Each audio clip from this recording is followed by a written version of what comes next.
Ouais, ouais, donc, ah oui, le robot, excusez-moi, le robot. Le robot, il marche. Ok, donc maintenant, où est-ce qu'on en est maintenant? Où est-ce qu'on en est? On avait fini, ouais, on est dans un nouveau truc. Ah, on n'avait même pas commencé le numéro 3. Ok, donc voilà, donc on est là, donc ouais, on est dans le chapitre 3 en fait.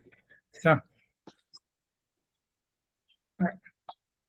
Ok, donc voilà, donc ce qui est là, parce que normalement on commence toujours le nouveau chapitre, on l'a pas fait, on n'a pas lu, même pas lu, on n'a pas écouté le truc de Thierry. Bon, on va racheter, mais on peut encore le faire, donc on va le faire maintenant. Donc on est donc à la page donc dans le Béago là qu'on a nous, c'est la page 34, c'est le Béa Hamishi et le chapitre Gimel. Et donc là c'est très bien parce que ça parle vraiment de l'obésité des Talmidei Chachamim, et c'est vraiment un passage extraordinaire aussi. Je dois, je sais pas, je pense que c'est depuis que j'ai étudié ça que j'ai commencé à prendre du poids. Ah, donc, il y a marqué le Père Caspina. Donc, il y a marqué donc, dans le Père Caspina, ça veut dire dans ce même chapitre là qui s'appelle le bateau. Donc, Amar Abba Barbachana, donc Abba Barbachana a dit Zimna Hada, ça veut dire une fois. Abba Azlina de Madbera, donc j'allais dans le désert, je marchais dans le désert. Pas Vechazin, pour. comment? Non, non, rien. Hazina, et j'ai vu Inhu Avaza, ça veut dire ces oies.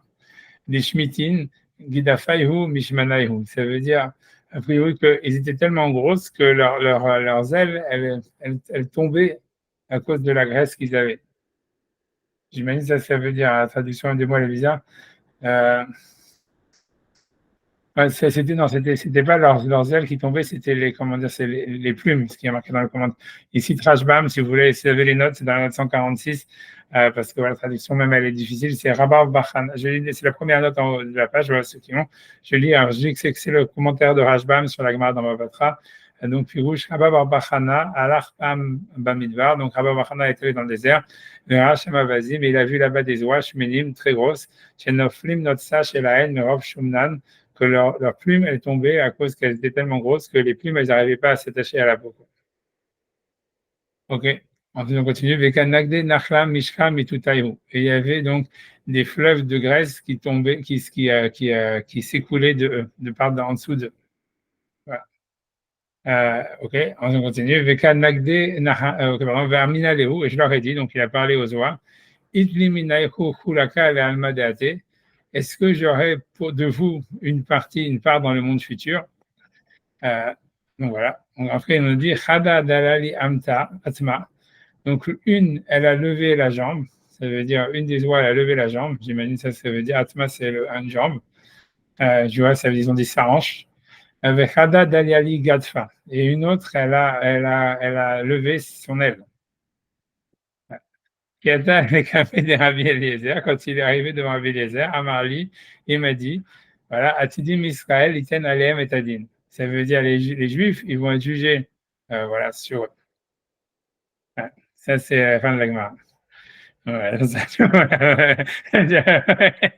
moi, je connais le sens littéraire de cette Gemara, mais moi, je ne sais pas si je peux le dire, surtout que je suis souvent en sens à l'école et je suis vraiment au demi-café froid, donc je vais pas me lancer, mais bon, j'en sais rien, tu vois, ça veut dire, on va voir, ça veut dire, on va voir ce que lui va dire. Je laisse d'abord le Maral parler. Après, si je dis moi mon explication, que je pense que bon, j'en sais rien. Je pense que bon, ouais, je lis le Maral et j'avance. Donc, il dit Gam Mamarazé ou Al-Kvod Yotzer Akol. Donc lui dit que ce passage-là, en réalité, il parle d'en fait, ça veut dire de l'honneur du Créateur de tout. Donc voilà, alors qu'est-ce que c'est pour lui le sens de ce passage? Il dit c'est-à-dire que lorsqu'on voit dans le monde les tzadikim qui leur manque quelque chose, ça veut dire que voilà, ils ont pas l'air très reluisants, quoi, voilà, c'est comme des grosses doigts qui, je sais pas, qui sont au bord de l'asphyxie par la graisse. J'imagine, je sais pas ce que veut dire, mais la chair, voilà, que normalement ils auraient dû avoir du bien dans ce monde-là. Et ça se trouve pas comme ça.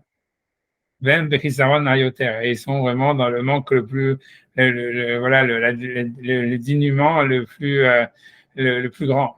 Voilà, donc, ouais, donc c'est ça. Donc c'est ça, ça serait ça. Bon, je vais continuer. Alors, je sais pas où est-ce qu'il voit ça? Est-ce que c'est celui qui est le rave, qui rencontre les oies, qui voudrait manger les oies, qui les mange pas? tu vois, je sais pas, tu vois, etc. Non, non. Entre parenthèses aussi, j'ai oublié, ouais, c'est bien qu'il y a un tableau de Garouste sur cette mare-là, si vous connaissez, tu vois, qui a été exposé, je l'ai vu, sur ma ville, vous avez qu'à regarder, où il y a justement, parmi les toits, il a mis dedans un portrait de Lévinas, un portrait de Chouchani, un portrait de je sais pas quoi, ils sont devant trois gros oies, vous avez qu'à regarder. Tu vois. Qui est cet artiste-là? Comment il s'appelle? Garouste, c'est un peintre que son père était un grand antisémite et que lui s'est converti au judaïsme. Gaou. C'est un Ah, Garouste. Je sais pas comment c'est quoi son prénom, je sais plus comment c'est quoi son prénom, mais il est connu en France. Moi je l'ai vu, moi j'ai vu son exposition au Centre Pompidou. Euh, tu vois, bref, j'avance, tu vois. Donc, alors, ok, donc bref, j'avance. Ok, ok, ok. Donc en tous les cas, ok. Donc je sais pas de qui il parle exactement. Moi j'avance, tu vois. Il dit Jean-François, je viens de me souvenir, c'est que genre, Jean-François Garou. vas-y, donc il y a un tableau sur ça si vous voulez voir. Tu vois, ça. Mais bon, bref, j'arrête de rigoler. Bref, en tous les cas, Bachar Yahawi, Lahem Adov Baralam. Donc, lui dit qu'en fait, les tzadikim, ils auraient dû avoir le bien dans ce monde-là. Ils sont démunis. Velonim Sakar, ça veut dire, ça se trouve pas, donc ça veut dire, ça se trouve pas, que ça se trouve qu'ils ils restent démunis. Même Berchisaron Ayoter, ils sont dans le plus grand dénouement. Valze Baou les galotes qui en Chisaron Bemaase Yadav. Et sur ça, ils ont voulu expliquer que en Chisaron Bemaase Yadav, que c'est pas quelque chose qui manquerait comment dire, un manque dans la création du monde, tu vois, dans l'action d'Hachem, du fait que les tzadikim, en fait, ils sont dans les dénouements, voilà, etc. Ok, et tu devrais savoir que Kasher Baou Chachamim Leter Atov chez le tzadikim, donc lui va expliquer maintenant comment est-ce qu'il voit ça, en fait, dans cette Gemara. D'accord? Puisque lui dit que c'est ça le sens de la Gemara, donc lui maintenant il va expliquer c'est quoi le sens, comment il voit ça dans la Gemara, quel est le machal. Lorsque les sages ils viennent expliquer c'est quoi le bien qu'il y aura au juste, qui va arriver au tzadikim, ça veut dire à chaque fois on voit que c'est considéré, c'est lié avec la nourriture, avec le fait de manger. C'est-à-dire qu'on parle par exemple du repas que Hachem va faire au tzadikim avec la viande avec la chair du léviathan qui est un poisson, etc. Donc on parle à chaque fois, si tu veux, de Achila comme étant la manière de profiter du monde ou des tzadikim. Mais d'avoir mouflag la chorma, la hachamim, yodé Haemet, et dit cette chose-là est quelque chose d'extraordinaire donc pour les sages qui connaissent la vérité qui a Adam Asharu Betartonim Bifrat, puisque l'homme qui est dans un monde, on va dire le monde inférieur, le plus, Ashlama l'idée Kabbalah, Ashlamato l'idée Kabbalah, ça veut dire il se perfait par le fait qu'il reçoit quelque chose du monde. C'est ça le fait de manger. Ça veut dire c'est le fait de recevoir quelque chose de l'extérieur et de profiter de quelque chose qui est extérieur à soi. Puisque la nourriture, c'est ce que l'homme y reçoit. Ok, il dit, c'est par la nourriture, en fait, que l'homme, en fait, ça veut dire, je sais pas, j'ai traduit les mots, Yushlam, il veut parfaire son statut et son existence. Qui disait, Adam, car c'est de l'essence de l'être humain, chez Atartonim, c'est qu'il les kabel que, en fait, tout ce qui est dans le monde inférieur, il doit recevoir. Le Karnikra Tov Achaïkablou la Atid, c'est pour ça que donc le bien que les tzadikim vont recevoir dans le monde futur, Beshem Achila, c'est considéré comme la nourriture, ça veut dire comme voilà ce qu'ils vont manger dans le monde futur.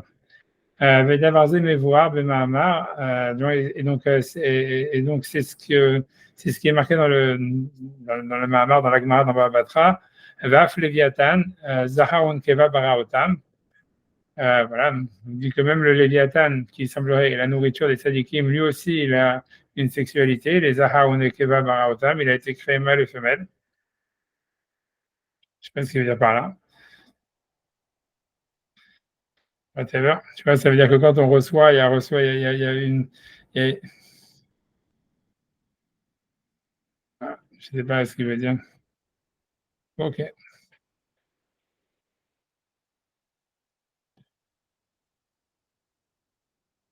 Ok, je sais pas, tu vois, et a priori, la référence qu'il donne, elle est pas, il explique pas nulle part cette histoire. Tu vois, ça veut dire qu'il y aurait, ça veut dire, tu vois, bref, j'ai pas envie de rentrer, mais c'est sûr que tu vois, moi, à mon avis, c'est clair que même dans la cache-route, il y a une sexualisation. C'est juste dans cette parenthèse que je me suis tué jusqu'à maintenant, je vais quand même laisser la voix off parler un petit peu. Tu vois, c'est clair que tu vois que même dans la nourriture, il y a une sexualisation de la nourriture. Tu vois, si on voit, même si tu réfléchis, si tu regardes le truc, tu vois, de Bassari Khalavi, que c'est blanc et rouge, et que tu vois, c'est encore une fois le sperme et le sang des règles et tout ça, et que dans la cache-route, en fait, on essaie de sexualiser la relation à la nourriture. Ça veut dire, et même tu vois que ça continue parce que quand tu vas dans le restaurant à la vie, il n'y a que des femmes, et alors ça va, ça, il n'y a que des hommes. Tu vois. Tu vois,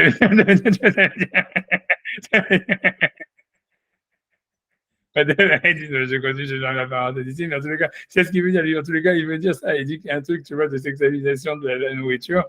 Et parce qu'il dit, dans le Léviathan, il y a du Zahar et du Nekeva, ça veut dire il y a du mâle et du femelle. Donc, il voudrait dire que même dans l'action de manger, il y a, tu vois, ça veut dire que, puisqu'il vient, lui, sa traduction de ce qu'il veut dire, ça veut dire, c'est pas clair ce qu'il veut dire. Donc, comme il s'arrête ici sur ce point-là, moi, je vais tergiverser moi. Hein, c'est-à-dire qu'on a l'impression. Il veut dire que dans la nourriture, il y aurait une question, il y a une sexualisation de la nourriture, de l'acte de manger, parce qu'il veut dire, en fait, quand tu manges, c'est recevoir. Donc, en fait, c'est un acte, on va dire, féminin, on va dire, c'est l'histoire de Achila, si tu reçois. Mais en réalité, même dans cette nourriture, il dit, il y a du mâle et il y a un mâle et une femelle. Et, tu vois, ça veut dire grosso modo que en fait, dans la nourriture, on aurait comme une sorte d'échange en fait avec la nourriture. Ça veut dire, c'est pas simplement qu'on fait que recevoir quelque chose, mais en fait, on donne. Tu vois, on cherche à donner dans la nourriture. Quand on mange, hein, ça veut dire, on n'a pas l'impression qu'il veut dire qu'on donne parce qu'on va inviter quelqu'un ou parce qu'on va cuisiner pour quelqu'un d'autre ou un truc comme ça. On a l'impression qu'il veut dire, tu vois, c'est dans le fait même de manger, on a l'impression aussi qu'on va donner quelque chose au monde en mangeant, tu vois. Maintenant, tout ça, c'est bizarre, surtout que dans l'histoire du Léviathan, la Balak Mara dit que la femelle, elle a été, ça veut dire le mâle, il a été castré et la femelle, elle a été tuée. C'est la femelle qui sert de nourriture. C'est pas ce qui est marqué sur le Léviathan. La Gemara dit que le Léviathan, si jamais le mâle et la femelle ils avaient une relation sexuelle, ils détruiraient le monde. Donc en fait, Hachem, il a castré le mâle pour s'amuser avec et il a tué la femme pour la donner à manger, pour en faire de la nourriture pour les tzadikim. Donc, je sais pas, tu vois, lui, il dit ça. Il dit, tu vois, il veut dire, voilà, le fait de manger, c'est recevoir. Tu vois, c'est le fait, tu vois, et pour un individu qui est vivant dans un monde inférieur par rapport à Hachem, j'imagine, tu vois. Donc, c'est pour ça que même dans le Olam Haba, il y aurait une nourriture, etc. Mais, mais voilà, il raconte tout ça, tu vois. Il veut dire, il y aura une sexualisation là-dedans. Ça veut dire, c'est pas qu'on fait que recevoir d'une manière, ça veut dire linéaire. On reçoit en mangeant, mais on donne quelque chose. Il y aurait, tu vois, on mange la féminité, on mange quelque chose, tu vois. Mais tu vois, mais là, tout en castrant la masculinité, quoi. Est-ce que ça veut dire que c'est une manière, en fait, tu vois, de sublimer la sexualité, tu vois, en castrant le mâle et en bouffant la meuf? Je sais pas. Tu vois, ça vient, sa référence, elle est étanche, je vais la laisser comme ça. Et quand tu regardes dans les notes, ils disent oui, il a dit ça à un autre endroit. Il dit je vais expliquer un endroit, et puis on sait pas, il n'a jamais expliqué quoi. Je sais pas, tu vois, c'est étrange, tu vois, c'est whatever. Ouais, whatever. Je sais pas ce qu'il veut dire avec ça, je sais pas.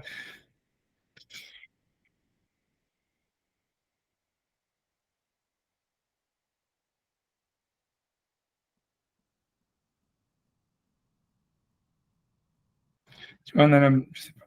Parce que tu vois, en réalité, le verset qui ramène de dire Af Léviathan, Zahaun Keva Baraotam, ça veut dire même le Léviathan, ils ont été créés mâles et femelles. A priori, tu vois, je ne sais pas si la Gemara dit ça comme ça, de cette manière, je ne sais pas du tout, j'ai pas envie d'aller regarder, mais j'ai pas envie de faire sauter mon ordi et de vous emmerder à regarder des références. Mais tu vois, tu vois, mais dans tous les cas, le passou, la manière dont il le ramène, c'est comme si ça a été dit simplement sur l'être humain, tu vois, qu'il a été créé Zaharon Keva, et a priori, ça veut dire qu'il avait été créé mâle et femelle attachés, tu vois, et que dans la création de l'homme, tu vois, c'est l'homme et la femme attachés avant qu'ils soient séparés, avant qu'Ève, elle soit séparée, tu vois. Donc, est-ce que ça veut dire un truc comme ça? Ça voudrait dire, ça serait en fait, c'est pas une sublimation de la sexualité, mais c'est un retour à la sexualité. En fait, tu vois, dos à dos, tu vois, ça veut dire une sexualité qu'il y avait avant la séparation de l'homme et de la femme, avant qu'ils soient mis face à face. Un truc comme ça, tu vois, c'est possible. Tu vois, ça voudrait dire, tu vois, parce que c'est une manière en fait de se fondre, tu vois, c'est un truc comme ça. On a l'impression comme ça. Comme si tu vois en fait, tu vois, c'est comme si dans l'acte de manger, il y aurait dans l'acte de il y aurait c'est pas une sublimation de la sexualité, mais ça serait en fait une sexualité où en fait il y a plus de vis-à-vis. Tu vois, où en fait tu fais un avec le monde il fait un avec toi, et il y a une sorte d'osmose, tu vois, et c'est qui était comme ce qu'il y avait avant la séparation du mâle et de la femelle. Ça. Mais bon, encore une fois, je sais pas, tu vois, c'est sûr qu'en fait, c'est sûr que dans le judaïsme, bon, c'est sûr, moi je pense que ce que je dis sur le Bessarich Halavi, c'est vrai, je pense que ça, qu'on essaie de sexualiser, tu vois, la nourriture, tu vois, je pense que dans le judaïsme, Mais est-ce qu'on peut dire que dans la notion de nourriture, en fait, une fois qu'on a absorbé de la nourriture, on peut être rassasié? Est-ce qu'on peut en dire autant de l'acte sexuel? ouais, alors ouais, je sais pas, tu vois. C'est dire que tu vois que c'est sûr que tu vois que dans la Gemara, quand elle parle sur David, elle dit que voilà que David, lui, en fait, quand on lui a dit tu vas avoir tu vas avoir un isayon, tu vas avoir une épreuve sur la sexualité avec Bathsheba, lui, en fait, qu'est-ce qu'il a fait? Il a marqué dans la Gemara qu'il a eu plein de rapports sexuels avec toutes ces femmes avant, en disant voilà, je vais être rassasié et comme ça, je vais, tu vois, je serai truc. Et là-bas, la Gemara elle dit ouais, il savait pas, il a oublié cette halakha que dans la sexualité, c'est plus tu la rassasies, plus tu as faim. Maintenant, tu vois, maintenant, honnêtement, tu vois, est-ce que dans la nourriture, c'est pas la même chose? J'en sais rien. Moi, je sais que quand tu es gros, tu vois, ça veut dire, c'est ce qui se passe, ça veut dire, en fait, tu fais grandir ton estomac et plus tu manges, plus tu manges, quand tu vois ce que je veux dire. Ok, c'est peut-être pas sur le coup, mais ça veut dire, en fait, ton estomac, il est allongé et en fait, tu vois, après, t'es en plus que le Shabbat, en fait, tu vois, ok, le dimanche, t'es encore, tu vois, t'es tellement, comme ça, encore t'es en survival mode, tout ça, mais le lundi, tu crèves de faim et ton estomac, ton appétit, il est plus grand que celui d'un goy, quoi, c'est sûr, tu vois, je veux dire, il y a pas, y a pas de doute là-dessus. Ça veut dire, donc ça veut dire que parce que la Gemara, ce que la Gemara elle dit, ce que la Gemara elle dit sur quand tu vois que tu le rassasies, il a faim. Ok, tu vois la Gemara elle dit ça au niveau de la sexualité, ça semblerait être l'opposé. Tu vois si tu veux du fait de manger, mais ok, c'est pour ça que c'est pour ça que ça c'est la référence qui saute à la si tu veux si tu veux à la tête quand tu poses ta question. Mais je sais pas moi-même, tu vois. Est-ce que peut-être que oui, c'est vrai que dans la nourriture, au moins en tous les cas, dans un premier temps, quand plus c'est pas plus tu manges quoi. C'est au bout d'un moment, ton estomac il a quand même une limite et tu voilà, t'es rassasié. Alors que dans la sexualité, il semblerait qu'il n'y a pas de limite. Tu vois, ça veut dire en fait, c'est vrai, les mecs qui sont dedans, c'est sûr que la différence c'est ça, c'est tu vois, c'est que voilà, ceux qui se mettent dedans, ils sont dedans quoi. C'est quand tu te mets pas dedans, t'es pas dedans. C'est un mindset, comme on dirait en anglais, tu vois, c'est une sorte d'état d'esprit, en fait, la sexualité. C'est ce que tu mets dans cet état d'esprit, tu mets dans cet état d'esprit, et quand tu es dedans, en fait, c'est sûr que tu n'es pas rassasié, tu vois. Non, t'as raison. Non, Mais est-ce que enfin, je veux dire, est-ce que tu cours derrière un sentiment justement d'être rassasié, mais qui n'arrive jamais? Et est-ce que tu le connais, on va dire, même momentanément, en absorbant de la nourriture, si tu veux, ce sentiment d'union, de plénitude avec le monde, est-ce qu'il existe dans une des deux dimensions ou pas du tout, à ton avis? Ou est-ce qu'on court toujours derrière quelque chose? C'est ouais, ça, non, parce qu'on a l'impression que dans le monde futur, c'est ce qu'on propose, quoi, quelque part, enfin, a priori, c'est ce que, ouais, non, je sais pas. on aurait un sentiment voilà, de plénitude, de pas, je veux dire, pas de manque, en tout cas. ouais, ouais. Mais Tu ça veut vois, dire ce que pas tu de dis. manque. Je comprends ce que tu veux dire. Ce que tu veux dire, c'est la différence fondamentale, tu vois, qu'il y aurait, tu vois, entre la sexualité et la nourriture, c'est que, et ça, dans ton point à toi, c'est très vrai ce que tu dis, c'est-à-dire que, et en fait, l'addiction, elle vient justement des inversions de ça, c'est que dans la sexualité, en fait, si tu veux, l'état recherché, si tu veux, c'est l'orgasme, on va dire, tu vois, tu vois, c'est-à-dire qu'en fait, le type tu vois, ce qu'il faut comprendre, c'est parce que toi, tu as parlé de l'histoire, tu vois, de qu'est-ce qui amène, tu vois, au plaisir, et tu vois, qu'est-ce qui est le plaisir, tu vois. Je prends l'exemple plus facile, on va dire, de la nourriture. C'est-à-dire que normalement, ça veut dire que, on parle dans le cas normal, ça veut dire un homme, disons un sadique, on va dire, tu vois, un sadique, quelqu'un qui est un sadique, qui serait normalement constitué, en fait, ce qu'il cherche, en fait, dans la nourriture, ça serait pas le plaisir de manger, c'est en fait, c'est d'être rassasié, tu vois, c'est d'avoir de l'énergie, d'être rassasié, de plus avoir faim. Ça veut dire, si on parle d'un sadique, tu vois, ça veut dire, voilà, imagine, il est quelqu'un, il a faim, il se sent faible, ben, il mange jusqu'à ce que tu vois, il sent qu'il est rassasié, qu'il a de l'énergie à nouveau et peut continuer à fonctionner.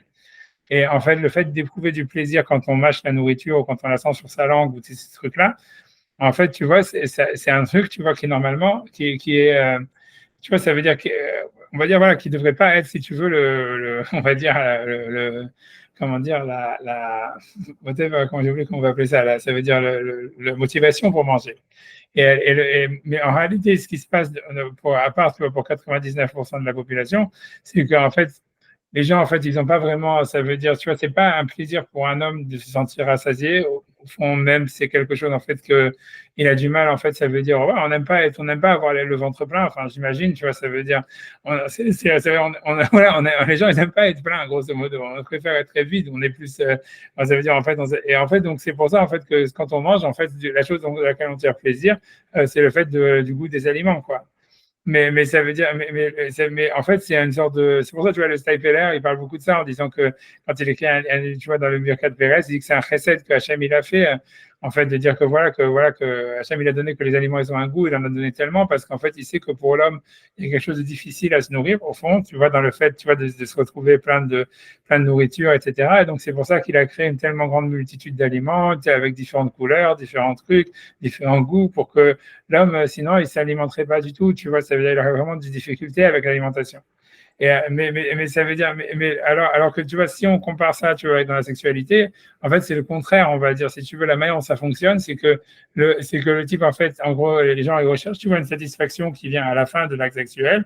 Et tu vois, ça veut dire le reste, si tu veux, même si tu vois, en fait, ok, tu peux en faire tout un chichi, tout ce que tu veux, mais voilà, si tu veux, tu vois, c'est clairement, si tu veux, c'est quelque chose qui a, malgré tout, tu vois, ça apparaît comme, tu vois, ça veut dire comme quelque chose, tu vois, qui est accessoire, on va dire, et tu vois, alors que le but, c'est d'être rassasié, comme tu dis, tu vois. Et donc, ça, c'est là, tu vois, fondamentalement, c'est pour ça que le point dont tu parles, il est vraiment, comment dire, si tu veux, il est fondamental pour expliquer, si tu veux, la différence entre le rapport à la nourriture et la sexualité. Ça veut dire, voilà, tu vois, c'est dans l'un, ça veut dire naturellement, on va dire, c'est l'homme, il va chercher, il va trouver un plaisir dans l'acte, dans l'action même de manger. Et le but, en fait, il est quelque chose, en fait, qui lui donne pas de satisfaction du tout, mais qui est malheureux, qui en fait, malheureusement, mais qui en fait, physiquement, la chose qu'il devrait rechercher, parce qu'on a besoin, en fait, ce qu'il faut, c'est être plein ou, tu vois, se retrouver avec quelque chose, tu vois, pour pouvoir fonctionner. Et c'est-à-dire dans le cas de, comment dire, du sexe, c'est un peu le contraire. C'est-à-dire que, en fait, l'homme, en fait, ce qu'il cherche, c'est vraiment, en fait, c'est un état de plénitude, de rassasié, d'être rassasié. Mais en fait, voilà, mais à cause de ça, il fait tout le reste, tu vois. Mais ça veut dire, le but recherché derrière au fond, c'est, tu vois, c'est d'être rassasié, tu vois. Et ça arrive jamais, quoi. Et tu vois, c'est ça la différence. Peut-être, tu vois, c'est ça la différence.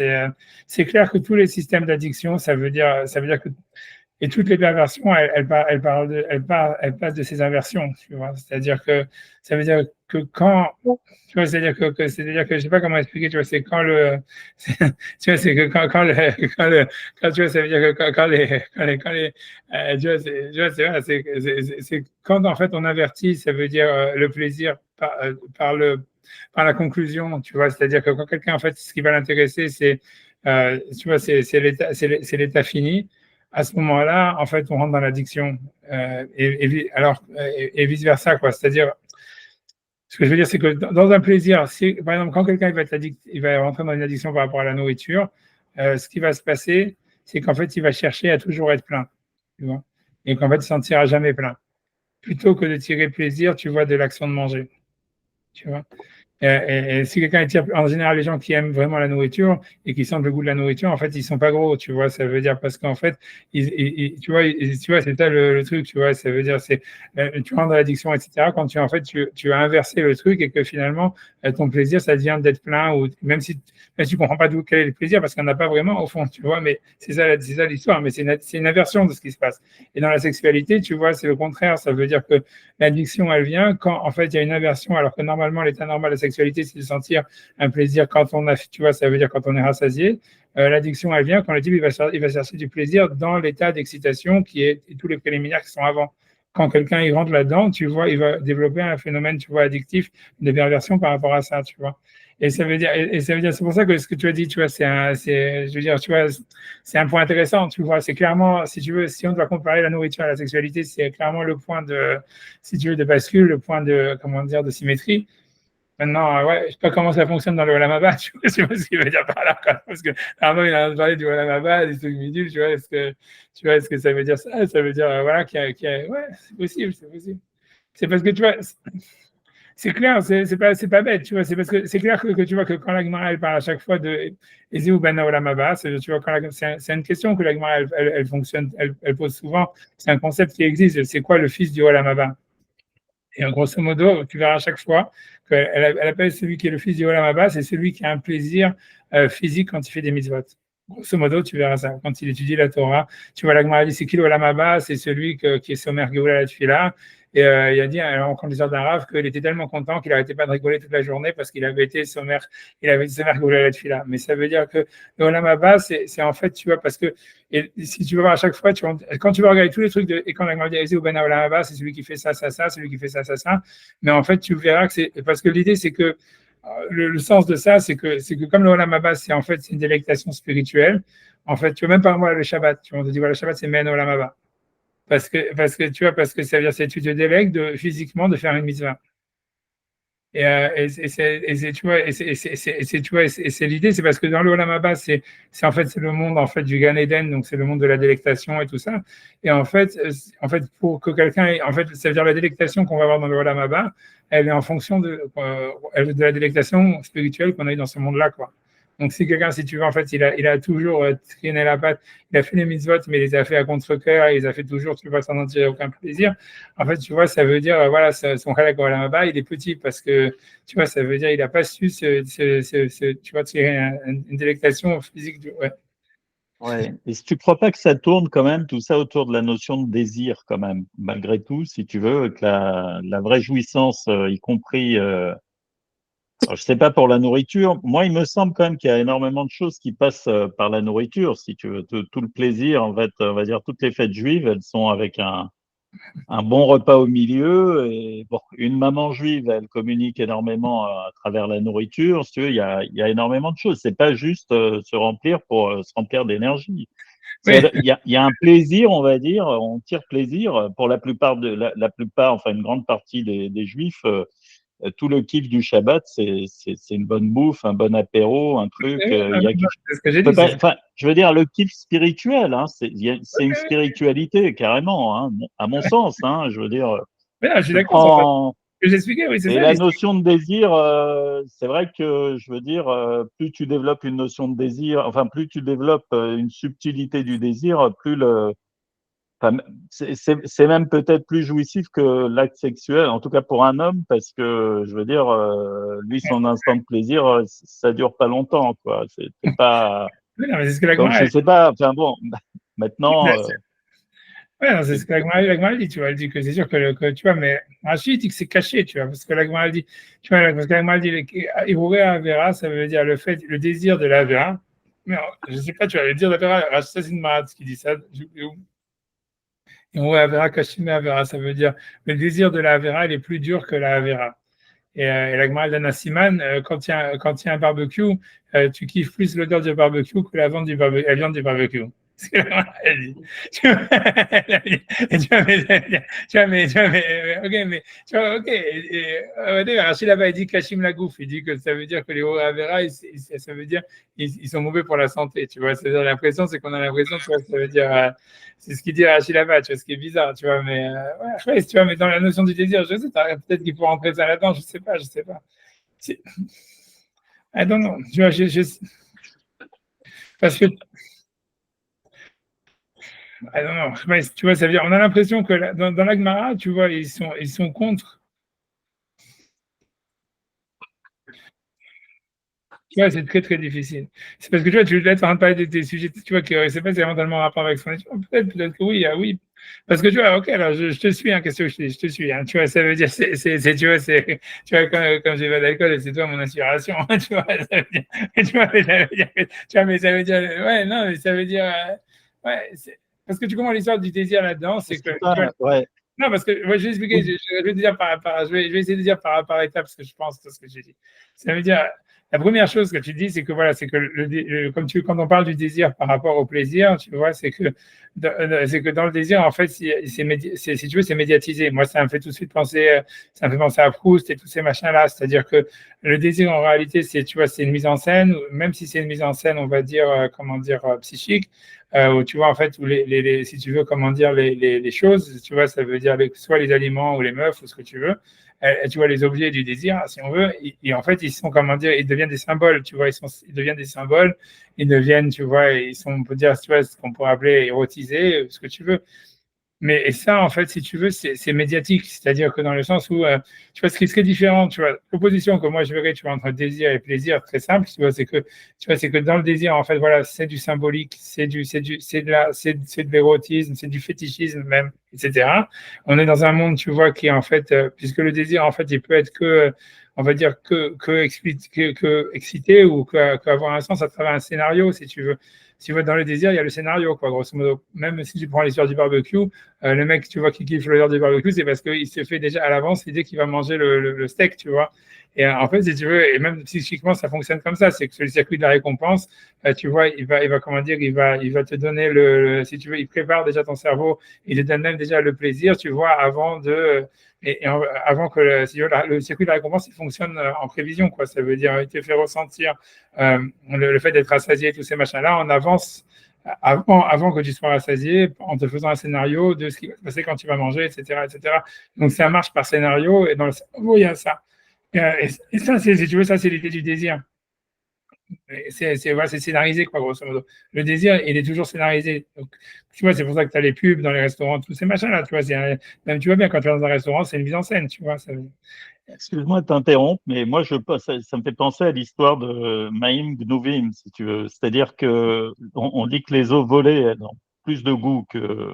Ouais, voilà. Donc pour moi, si tu veux, c'est comme si tous les interdits qui tournaient autour du sexe et peut-être aussi de la nourriture, c'est comme si on t'apprenait, si tu veux, c'est comme si c'était une école du désir, quoi, d'une certaine façon. Et peut-être que ça te sert un peu là-haut, quoi, peut-être qu'on développe une faculté de désirer, on va dire, qui participe au plaisir et au délice intellectuel, parce que bon, après, on n'est pas censé avoir un corps. Et, tu vois, c'est comme si on expliquait que enfin, c'est quelque chose qui peut être sans fin, comme ça, peut-être, je sais pas, et le côté intellectuel, alors que bon, le côté physique, tout ça, c'est très périssable, quoi. Ouais. C'est-à-dire quand est-ce qu'on peut profiter, kiffer, etc. Je veux dire, faut être en bonne santé, pas la sexualité, ça s'en va assez vite, hein, quand même. Je sais pas, hein, mais Ouais, non, je sais pas. J'essaye de voir un non, petit parce que peu moi, ce que je vais dans ce que tu la dis, notion de désir et de plaisir, quoi. Mais c'est non, mais sûrement lié à l'interdit, ça, tout le monde le sait, je sais quoi. pas si c'est vraiment les interdits. Ce que je veux dire, c'est peut-être lié. Moi, l'histoire de l'interdit, je la laisserai ici tomber pour l'instant, tu vois, mais moi, parce que moi, je pense plutôt que l'histoire du scénario, elle est meilleure parce que, tu vois, et que, comme tu as dit, tu vois, c'est comme si vous dites, quand on dit, par exemple, que le Men Olam Haba, c'est Shabbat. En fait, tu vois, ce qu'il y a dans le Shabbat, c'est que c'est cyclique, tu vois, par ça. Donc, ça veut dire que, comme tu dis, on sait que le Shabbat prochain, il va arriver. On sait que, tu vois, on a un scénario du prochain Shabbat, si tu veux. Surtout quand il doit parler à Seudah Shlichit et organiser une synagogue, etc. Et ça veut dire, donc, il y a un scénario du Shabbat qui arrive et que, en fait, et c'est comme tu dis, c'est possible, en fait, en fait, pour apprendre, comme si on doit apprendre à tirer plaisir spirituellement, en fait, on doit apprendre un scénario comme on apprend, en fait, si tu veux, même dans la sexualité, c'est quelque chose qui s'apprend, on va dire, parce qu'on apprend à faire un scénario. Donc, c'est assez par mimétisme. Et donc, en fait, peut-être que tu vois que dans la relation qu'on a dans le Olam Haba, il y aurait un truc comme ça, tu vois, et que c'est pour ça que le Shabbat et tout ça, et toutes les filotes qui sont cycliques et qui sont machin, tu vois, qui sont répétitives, en fait, elles nous apprendraient, en fait, tu vois, à avoir une sorte de scénario, à prendre un scénario qui va se poursuivre dans le monde futur. Et donc, ça nous apprendrait, en fait, à comment à créer un désir et à tirer un plaisir spirituellement par l'apprentissage d'une sorte de cycle. Et ça veut dire le fait comment dire, d'anticiper un scénario à venir, tu vois, et que ce scénario-là, il est en fait lié sur le Olam Haba. C'est possible, tu vois, tu vois, ça, ce que je prends, c'est possible, tu vois, c'est possible. Mais je sais pas, tu vois, ici, s'il parle du Zahar Nekeva, tu vois, dans la nourriture, etc., je sais pas, tout ça, tu vois, c'est pour ça que dans toute cette histoire-là, c'est possible, tout ça, c'est possible, c'est possible, c'est possible.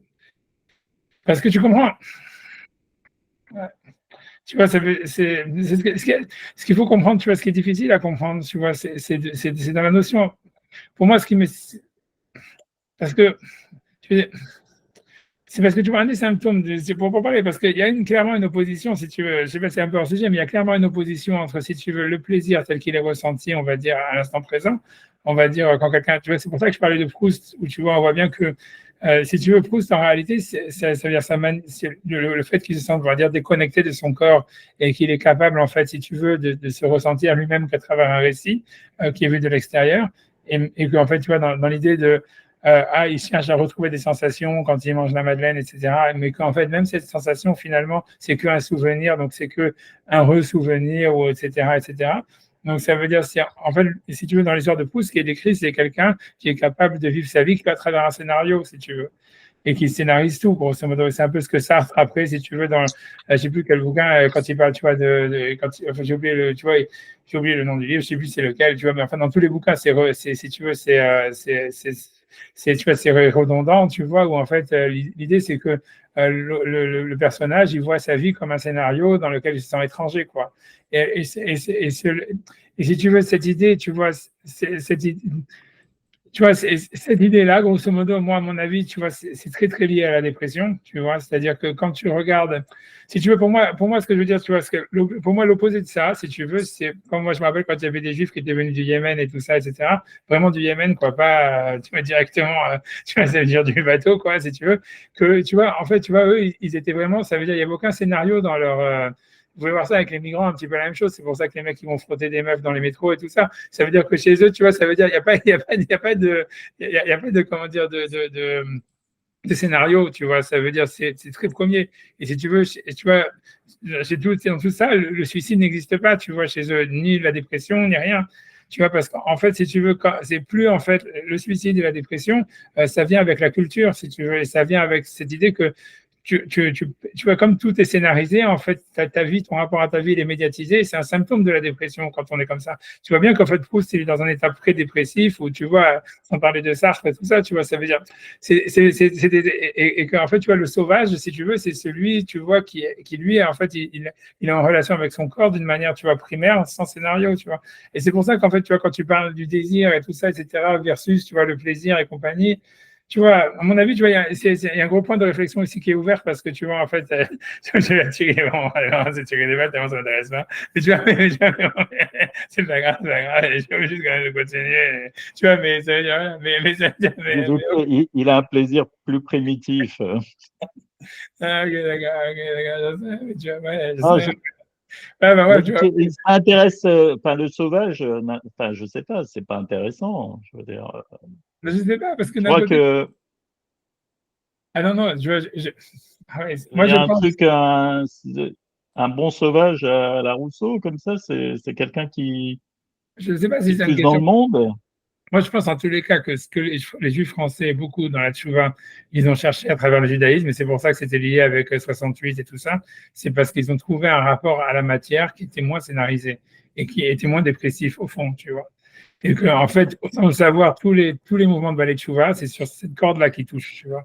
Abad et tout ça, et Breslav et tout ça, ils jouent sur cette corde, tu vois. Ils jouent sur la corde de, voilà, on va redécouvrir une vie simple où tu vois, en fait, tu vois, c'est influencé au beatnik, du beatnik, mais tu vois, ça veut dire, Ouais, mais voilà. alors ils prennent le manuel, tu prends le manuel by the book et sans te poser de questions et tu t'appliques comme un soldat, quoi. Ouais, Je veux ouais, dire, ouais, et tu te tout à fait. débarrasses de tout l'intellect qui Ah, c'est faisait, ça. on va dire, leur culture française, quoi. Et qui crée aussi de la Plutôt. dépression, tu vois, qui crée de la dépression, tu vois. Et tu vois, c'est ça le gros problème, c'est que ça crée de la dépression, ça crée pas, tu vois, ça veut dire, c'est-à-dire que tu vois, la scénarisation du désir, ça amène, tu vois, à ce qu'il y a, je sais pas comment tu vois, ce qu'il y a aujourd'hui, tous les woke, les machins, etc. Ça veut dire, c'est une continuation de ça, tu vois. Ça veut dire, et c'est quelque chose qui est pas du tout attirant à la fin. Tu vois, c'est pour ça que tu vois, quand tu vois tous les mecs qui se convertissent par milliers à l'islam et tous ces machins, c'est à cause de ça, tu vois. C'est parce que tu vois, tu vois, c'est l'effondrement, tu vois, de la société occidentale, il est pas, tu vois, il est de l'intérieur, si tu veux. Et tu vois, si tu veux, l'islam vient simplement récupérer les morceaux de ce qui reste, tu vois. Mais ça veut dire, c'est parce que si tu veux, ah voilà, j'en sais rien. Moi, c'est ce que, moi, c'est whatever it is, c'est ça. Je pense qu'il y a beaucoup de ça maintenant. Je pense que c'est quelque chose qui est vraiment à Et tu creuser, je penses que pense. l'étude de la Torah, c'est l'antidote par rapport à ça, vraiment? Tu penses que, je veux dire, Moi, je ça pense, tu vois, combat toute scénarisation? moi, je pense que dans la Torah, je pense que la solution à tout, honnêtement, si tu me demandes honnêtement, tu vois, ce que je pense maintenant à l'instant T, tu vois, c'est, bien que tu vois, je pense que le sujet, pour moi, il est hyper passionnant. Je sais, malheureusement, je vois que je sens pas du tout de feedback, donc je vais avancer, etc. De l'autre côté, mais ça veut dire, ça veut dire, ce que je veux dire, c'est, tu vois, j'ai l'impression, tu vois, c'est ce que tu as l'impression, ce que dans la Torah, c'est quoi, contrairement, tu vois, ça veut dire à toutes les autres sciences et tout ça, etc., c'est que c'est une ouverture, tu vois, c'est comme, tu vois, c'est en fait la Torah, à mon avis, ça s'apparente beaucoup plus à la musique qu'à la pensée, tu vois. C'est que tu vois, c'est comme c'est de la musique, c'est comme c'est quelque chose qui, tu vois, qui laisse une ouverture à chaque fois. Tu vois, ça veut dire, comme dans la musique, si tu veux, on voit en fait les émotions quand tu vas dans la musique, ça dépasse, on va dire, le langage. Et en même temps, tu vois, ça veut dire, en même temps, ça peut se transcrire en un langage, tu vois, mais ça laisse comme une sorte de vibration, comme une sorte de, tu vois, de choix, d'ouverture, qui fait qu'on n'est pas enfermé dans un truc binaire à choisir soit le scénario, soit la sensation, tu vois, soit le sauvage, soit le dépressif. On est dans un truc, tu vois, où on oscille constamment, tu vois, entre les deux, tu vois. Il y a la tfila, il y a la dvar il y a le kiddush, tu vois, si tu veux. Il y a le machin, tu vois, tu vois, cette oscillation, tu vois, elle crée la liberté, tu vois. Et tu vois, je pense, moi, c'est ça ce que je pense. Et tu vois bien dans le Talmud comment on n'est ni dans la folie, ni dans la réflexion cartésienne, rationnelle, fermée, tu vois, binaire, vrai ou faux, tu vois, ce que c'est, voilà, tu vois, vrai ou faux. On est dans un truc au milieu. On rejette pas toute raison, tout ça. On n'est pas en train tu vois, de fumer du hache ou de faire de la méditation, des trucs comme ça. Mais on laisse un côté, tu vois, il y a une gestion du flou, quoi. C'est extraordinaire. Honnêtement, moi, je trouve ça vraiment, tu vois, c'est incroyable comme truc. Tu vois, c'est vraiment, on voit bien que, tu vois, moi, je pense, tu vois, on voit bien que c'est proche de la prophétie. On comprend c'est quoi la névoie. On voit bien comment, si tu veux, les Juifs, ils ont gardé le rapport à la prophétie. Tu vois ça dans le Talmud, tu vois dans le Maral, tu vois, voilà. Tu dis ça, tu vois un texte comme ça, tu dis, tu sais pas où tu es, tu vois ce que je veux dire. T'es pas et tu trouveras ça nulle part dans aucune autre religion, j'en suis sûr et certain, tu vois, cet espace où tu es en même temps dans la réflexion, en même temps, si tu veux, dans le rêve, en même temps dans le truc, dans l'intuition, tu vois, et c'est ouvert, tu vas pas te retrouver enfermé dans quelque chose à la fin. Tu vois, voilà, et je pense, voilà, je pense que dans la Torah, il y a vraiment une gestion de ce rapport, tu vois, entre le scénario et entre le présent et une oscillation et tout ça. Mais voilà, mais j'en sais, pour revenir à ça, tu vois, parce que c'était parti sur la sexualité et tu vois, et la nourriture, je sais, tu vois, ça veut dire, c'est clair que peut-être il y a ça, tu vois, je veux dire, ça veut dire,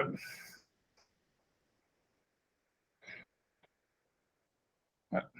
Non, c'est possible, parce que tu vois, si on, ouais, je sais pas. C'est-à-dire qu'il faudrait réfléchir, après ça, je vais avancer, mais ça veut dire, c'est clair que l'idée, ce qui serait intéressant de voir, c'est en fait, c'est sur c'est, si on met comme, tu vois, son optique du désir, du scénario, tu vois, on met ça comme, et voilà, de la médiatisation, en fait, de la sensation, etc., comme étant, voilà, l'histoire du désir, et qu'on mettait ça si tu veux, en versus, avec l'opposition qui est entre dans un plaisir, tu vois, le moyen, ça veut dire quel est le but du plaisir et quel est le moyen du plaisir, tu vois, ça veut dire cette opposition qu'on a fait avec la nourriture où finalement le plaisir, il est dans le fait de manger, pas dans le fait d'être rassasié, et alors que dans la sexualité, ça serait normalement dans le fait d'être rassasié, pas dans le fait, si tu veux, d'être excité, et que dans une aversion, on crée l'addiction, etc.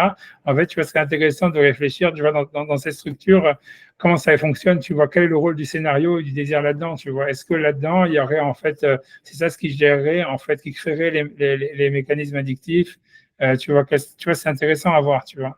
Mais là, ça nécessite vraiment de réflexion. J'ai pas d'alcool et en plus, j'ai pas l'intérêt des élèves, donc j'avance, tu vois. Mais c'est un sujet super important. À mon avis, il y a quelque chose de très important à réfléchir là-dedans. Mais voilà, mais je sais pas, mais... Quand même, finalement, si tu veux, si on prend les ingrédients, on peut dire que la sexualité, elle est empêchée puisqu'on tue un des protagonistes pour empêcher toute sexualité. Ouais. Et en fait, elle est sublimée par sa consommation, quoi. Ouais. Finalement, si tu veux. Ouais, mais On peut dire que ouais. c'est un monde futur, on empêche un acte sexuel, quoi. Si on tue, on va dire, C'est-à-dire que si on un des décrit deux protagonistes. Ouais. ouais, ça veut dire que si on décrit par rapport à ce que tu dis toi, c'est parce que ce qu'il y a comme ça, il faut voir le background de l'histoire de la castration du Léviathan. C'est que tu vois, c'est que en fait, c'est parce que Hachem, il veut s'amuser avec le Léviathan. Et donc, en fait, la Gemara dit, OK, donc il a castré, c'est ce qui est marqué dans la Gemara, tu vois. Et Hachem, il s'amuse la nuit avec C'est un changement de partenaire. C'est un changement de partenaire. Oui, Et c'est marrant qu'ils prennent le mal, si tu veux, pour en faire un partenaire. Voilà, c'est ça. Mais parce que la Gemara dit, alors il avait Mais qu'à bon, castrer ouais. il avait qu'à tuer tuer l'homme et garder la femelle. Il dit non, c'est pas le derech eretz pour Hachem si tu veux, de s'amuser avec une fille. Ce qui est marqué dans la Gemara. Et tu vois, ça veut dire comme non, tu vois, c'est comme bizarre, mais c'est comme exactement comme le même passage où la Gemara dit pourquoi il y a marqué qu'Abraham, Aaron et Moshe ils sont morts par Neshika, par un baiser d'Hachem, mais Rivka il n'y a pas marqué. Alors Rachid dit oui, en fait Rivka aussi elle est morte par Neshika, mais c'était pas le derrière que Hachem il embrasse une femme, tu vois. Et tu vois, c'est vraiment comique. Heureusement que le Talmud est fait pour des esprits dérangés comme nous. Hein. C'est clair. Il n'y a dans aucune autre religion, tu verras des trucs pareils, ça je te garantis, tu vois. Et tu vois,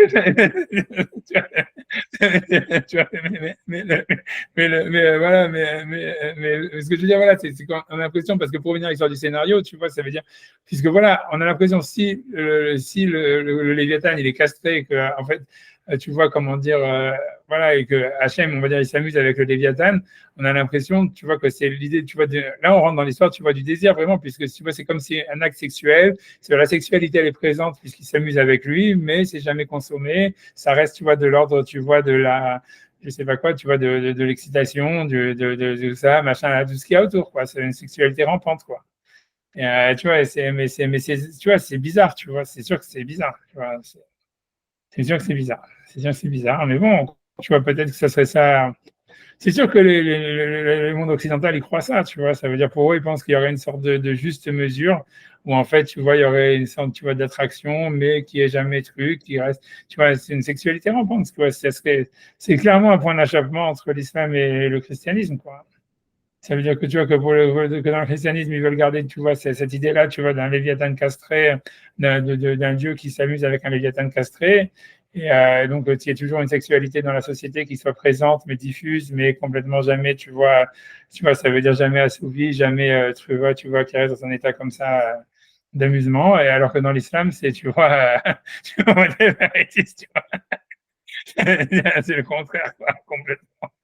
Tu vois, mais ça veut dire, tu vois, tu vois, donc, j'en sais rien, donc je sais pas, l'idée après, tu vois, c'est sûr, c'est sûr que c'est étrange, c'est ce que je te dis, non, je sais pas, je sens pas la tête de réfléchir plus, tu vois, bien que je pense que le sujet il est vraiment large et que ça permettrait de comprendre beaucoup de choses.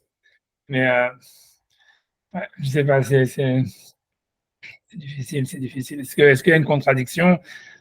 Est-ce que c'est possible que tu vois, c'est une contradiction entre le scénario et la sensation du présent, entre l'anticipation et le présent. Tu vois, est-ce que ça serait ça le problème? Ouais, tu vois, est-ce que c'est possible? Tu vois, c'est possible qu'à force d'anticiper les Olam Haba par les mitzvot, en fait, on se déconnecte d'une sorte de. Ça veut dire, on crée aussi peut-être, tu vois, une torsion et ça veut dire une sorte comment on appelle ça? de J'ai oublié le mot français, tu vois, ça veut dire voilà, de torsion, euh, tu vois, c'est d'un système justement de, de scénarisation. C'est étrange, tu vois, c'est étrange, c'est étrange. Ouais. Non, c'est clair qu'en fait, si tu veux, la difficulté qu'il y a spirituelle à être juif aujourd'hui, elle vient d'un problème de scénario. Elle vient pas d'un problème, tu vois, physique. C'est-à-dire que tu vois, c'est comme si l'idée, c'est que quand tu dois te comporter, en fait, tu dois créer un scénario à travers lequel tu dois te comporter, et qu'en fait, dans le monde goy ou dans le monde extérieur, il y a un certain scénario, et que dans le monde de la Torah, il y a un autre scénario. Et l'idée, c'est qu'en fait, comment tu fais, comment tu arrives en fait comment dire, à faire corroborer les deux scénarios, quoi. Alors que ces scénarios sont complètement différents, et tu peux pas avoir, en fait, tu peux pas faire les deux parce qu'il y a un seul personnage dans le scénario. Tu vois, c'est difficile en fait de gérer deux scénarios à des moments. Et tu vois, d'être comme Dr. Jekyll et Mr. Hyde. C'est ça, tu vois, moi je pense que c'est un problème. Enfin voilà, je sais pas, tu vois. Tu comprends, parce que l'histoire, c'est que ce que je veux dire, c'est que avant, si tu veux, je vais expliquer ce que je veux dire. C'est pas super intéressant ce problème-là, parce que tu vois, c'est une ouverture pour comprendre la morale différemment. C'est-à-dire, avant, si tu veux, quand tu veux écouter le truc vieux jeu, consistoire, machin normal et tout ça, c'est, tu vois, c'est de dire, voilà, en fait, il y a le Yetzer Hara. Le Yetzer Hara, c'est quoi? C'est le plaisir physique, machin, blablabla. Et le Yetzer Tov, c'est non, papa cucu, ne fais pas ça, tu vois, tu dois être sérieux et tout ça, machin, blablabla, et tout ça, etc. Tu vois, et ça serait ça, là où ça se passe, tu vois, là où il y aurait le problème entre le Yetzer Tov et le Yetzer Hara, où il y aurait le libre arbitre.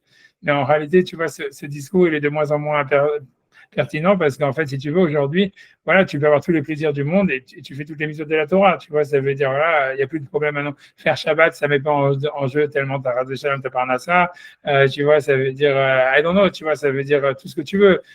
Ça veut dire qu'est-ce qui est vraiment, tu vois, c'est le monde goy, ça veut dire les plaisirs du monde goy, tu peux les avoir tout en étant juif et religieux. Et en fait, au niveau physique, il y a plus de, enfin, si tu veux, il y a plus de le bien et le mal, c'est soit le plaisir physique, soit le plaisir pas physique. Tu vois, je veux dire, manger cachère, ok, c'est quelque chose, mais bon, manger non cachère, c'est pas tellement mieux que manger cachère, tu vois, je sais rien, tu vois, ça veut dire, ouais, c'est ça, si tu payes plus d'argent, mais ok, si tu payes ta bouteille de vin à 20 euros de plus, tu vois ce que je veux dire, ok, big deal, tu vois, ça veut dire à la fin. Tu vois, mais c'est pour ça qu'en fait, on voit bien qu'en réalité, maintenant, si tu veux l'achèvement entre les Tzaratov et les Tzara, c'est dans quel scénario tu te mets, tu vois. C'est-à-dire, est-ce que tu te mets dans un scénario, si tu veux, laïque ou goy, ou j'en sais rien, où tu vois, où voilà, en fait, c'est un état d'esprit, une manière de vivre, tu vois, une manière d'anticiper les choses, même, tu vois, de se projeter, tu vois, dans le monde matériel autour de soi, tu vois, c'est le scénario laïque, goy, où tu vois, ça veut dire olamazé, quoi. Ou bien est-ce que tu te projettes dans un scénario spirituel, tu vois, qu'au-dessus, tu vois, etc. Et en fait, c'est vraiment un problème de scénario, quoi. Et le problème, plus qu'un problème maintenant, tu vois, de plaisir physique versus tu vois, le corps versus l'esprit ou des choses comme ça. Et en fait, tu vois, c'est ce que je veux dire. Et c'est intéressant, tu vois, parce qu'en fait, là, il n'y a pas de gestion, grosso modo. La difficulté de utiliser sur le scénario, c'est qu'il n'y a pas, ça veut dire, tu peux pas, dans l'histoire du monde physique, et quand tu es dans une opposition physique versus spirituelle, tu peux gérer, tu peux dire, voilà, là, tu vois, grosso modo, je suis dans le physique, je bouffe, je baisse, j'en sais rien, je fais ce que j'ai besoin, tu vois. Et après ça, je suis dans le spirituel, tu vois, j'étudie, machin, blablabla, ou j'en sais rien, je fais un truc spirituel. Et puis tu gères, tu vois, ça veut dire, tu gères l'un par rapport à l'autre, etc. Ou l'un en opposition à l'autre. Mais quand tu es dans un scénario, tu vois, est-ce que tu es juif, tu vois, est-ce que tu es un scénario de type juif qui étudie la Torah, machin, blabla, ou bien est-ce que dans le scénario, non, est-ce que tu es goy, tu vois, est-ce que tu vas dans le scénario du monde normal, je suis et en fait, il n'y a pas de, tu vois, c'est pas quelque chose, en fait, où tu peux dire, de là à là, je suis juif, là, je suis goy, là, je suis juif, là, je suis goy. Tu vois, ça veut dire, c'est très difficile, en tous les cas, je sais pas, peut-être pour ça, non, mais je pense que c'est beaucoup plus, en tous les cas, c'est des autres mécanismes de gestion, tu vois, c'est des autres mécanismes de gestion qui mettent en jeu beaucoup plus, tu vois, l'identité et des choses pareilles, tu vois. Tu vois, c'est pour ça, tu vois, que c'est en fait, tu vois, c'est assez intéressant, en fait, tu vois, de réfléchir à ça, puisque ça serait ça, en fait, maintenant, le nerf de la guerre, on va dire. Ça veut dire de comment tu peux gérer des identités multiples tu vois, des scénarios multiples, etc. Et est-ce qu'il faudrait gérer ou est-ce qu'il faut s'inscrire dans un seul scénario? Est-ce que, tu vois, est-ce qu'en fait, tu vois, il faudrait réécrire le scénario, justement, avec l'idée, ça serait de toujours tu vois, c'est compliqué, tu vois. C'est ça.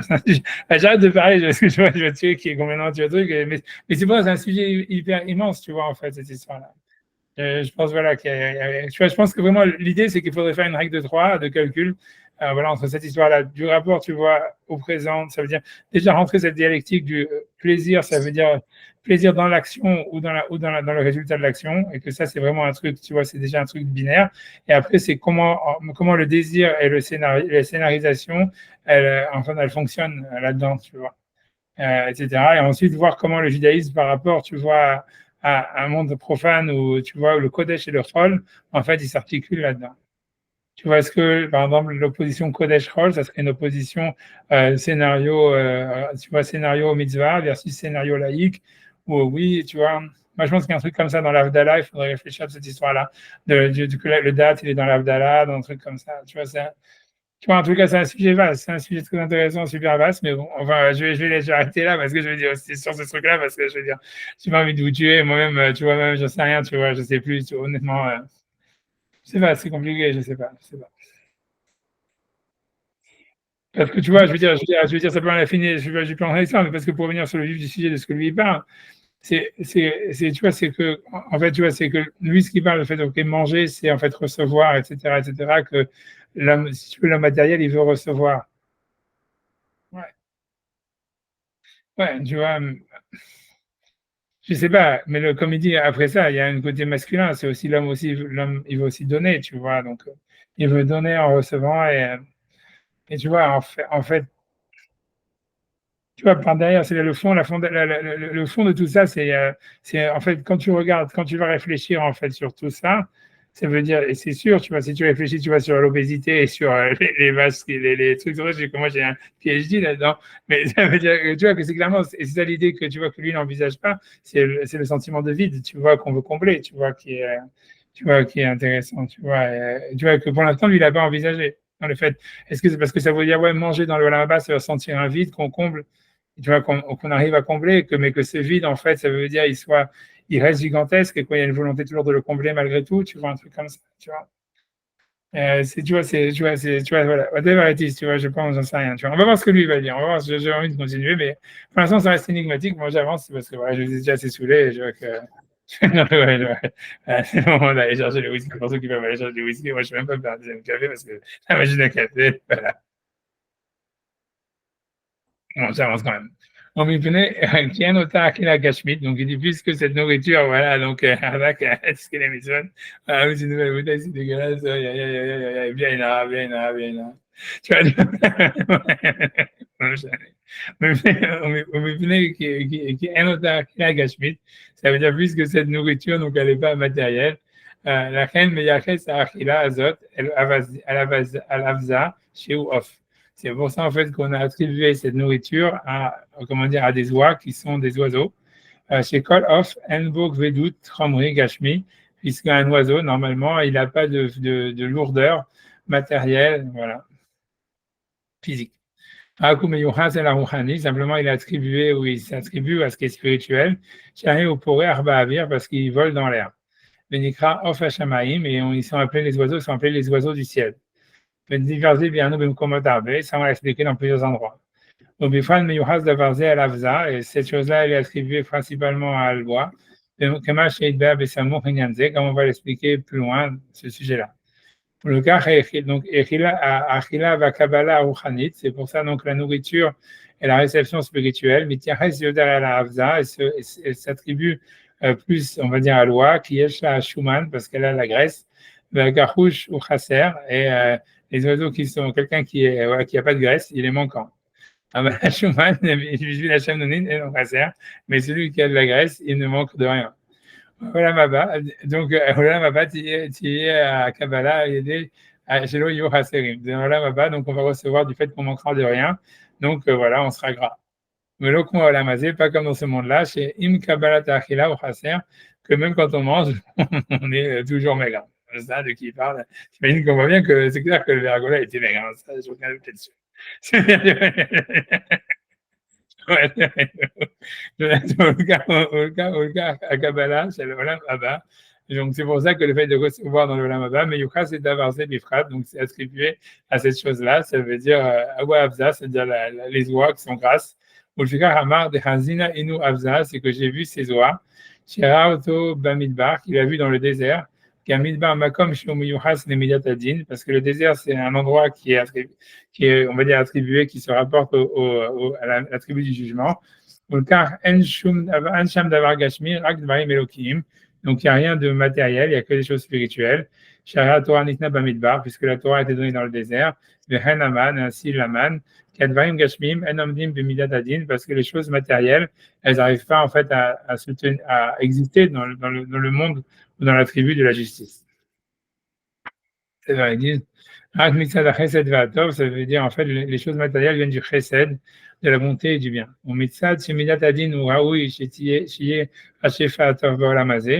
Et du fait qu'en fait le problème c'est que c'est la midatadin qui fait que le shefa, ça veut dire le déversement du bien dans ce monde-là, il soit justifiable. Donc Rakam Mekabel et non Haoulazé, mais celui qui le reçoit, il n'est pas au niveau en fait du déversement de bonté qu'il y a dans le monde. que la Midat, c'est grosso modo ici, il dit un paradoxe, quoi. C'est-à-dire, il n'y a que la Midat Adin qui peut justifier que le bien vient dans le monde. C'est-à-dire que c'est parce que tu vois, c'est la raison, etc., machin. Mais celui qui le reçoit, en fait, dans le monde, il n'est pas au niveau de cette Midat Adin.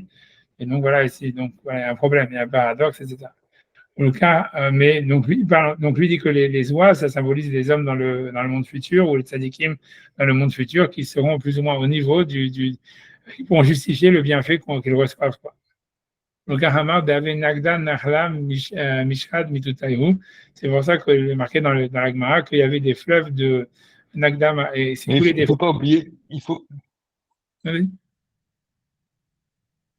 il faut pas oublier que les oies, elles ont un pas caractéristique.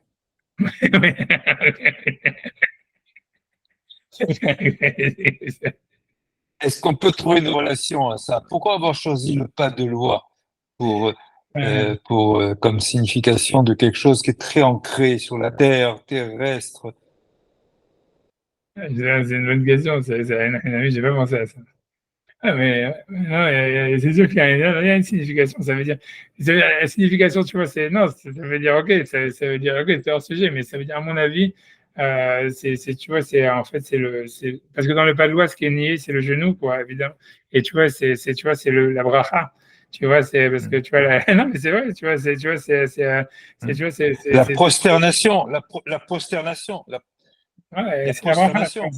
Ouais, c'est ça. Et ça veut dire, tu vois, non, c'est intéressant, j'avais pas pensé à ça. C'est aussi possible que c'est ça l'histoire que l'ange de Jacob, elle a été, elle a été, comment dire, quand elle a été luxée, quoi, dans le combat avec l'ange. Luxé. Ouais, c'est possible, c'est ça, tu vois. C'est lié avec ça, peut-être c'est lié avec ça. Mais en tout cas, c'est sûr que la bracha, Mais c'est, tu vois. le genou, l'ange fonctionne. Oui, l'ange fonctionne, l'ange fonctionne. Donc, c'est pas la même chose, t'as raison. C'est L'ange plutôt. fonctionne dans le pas de loi.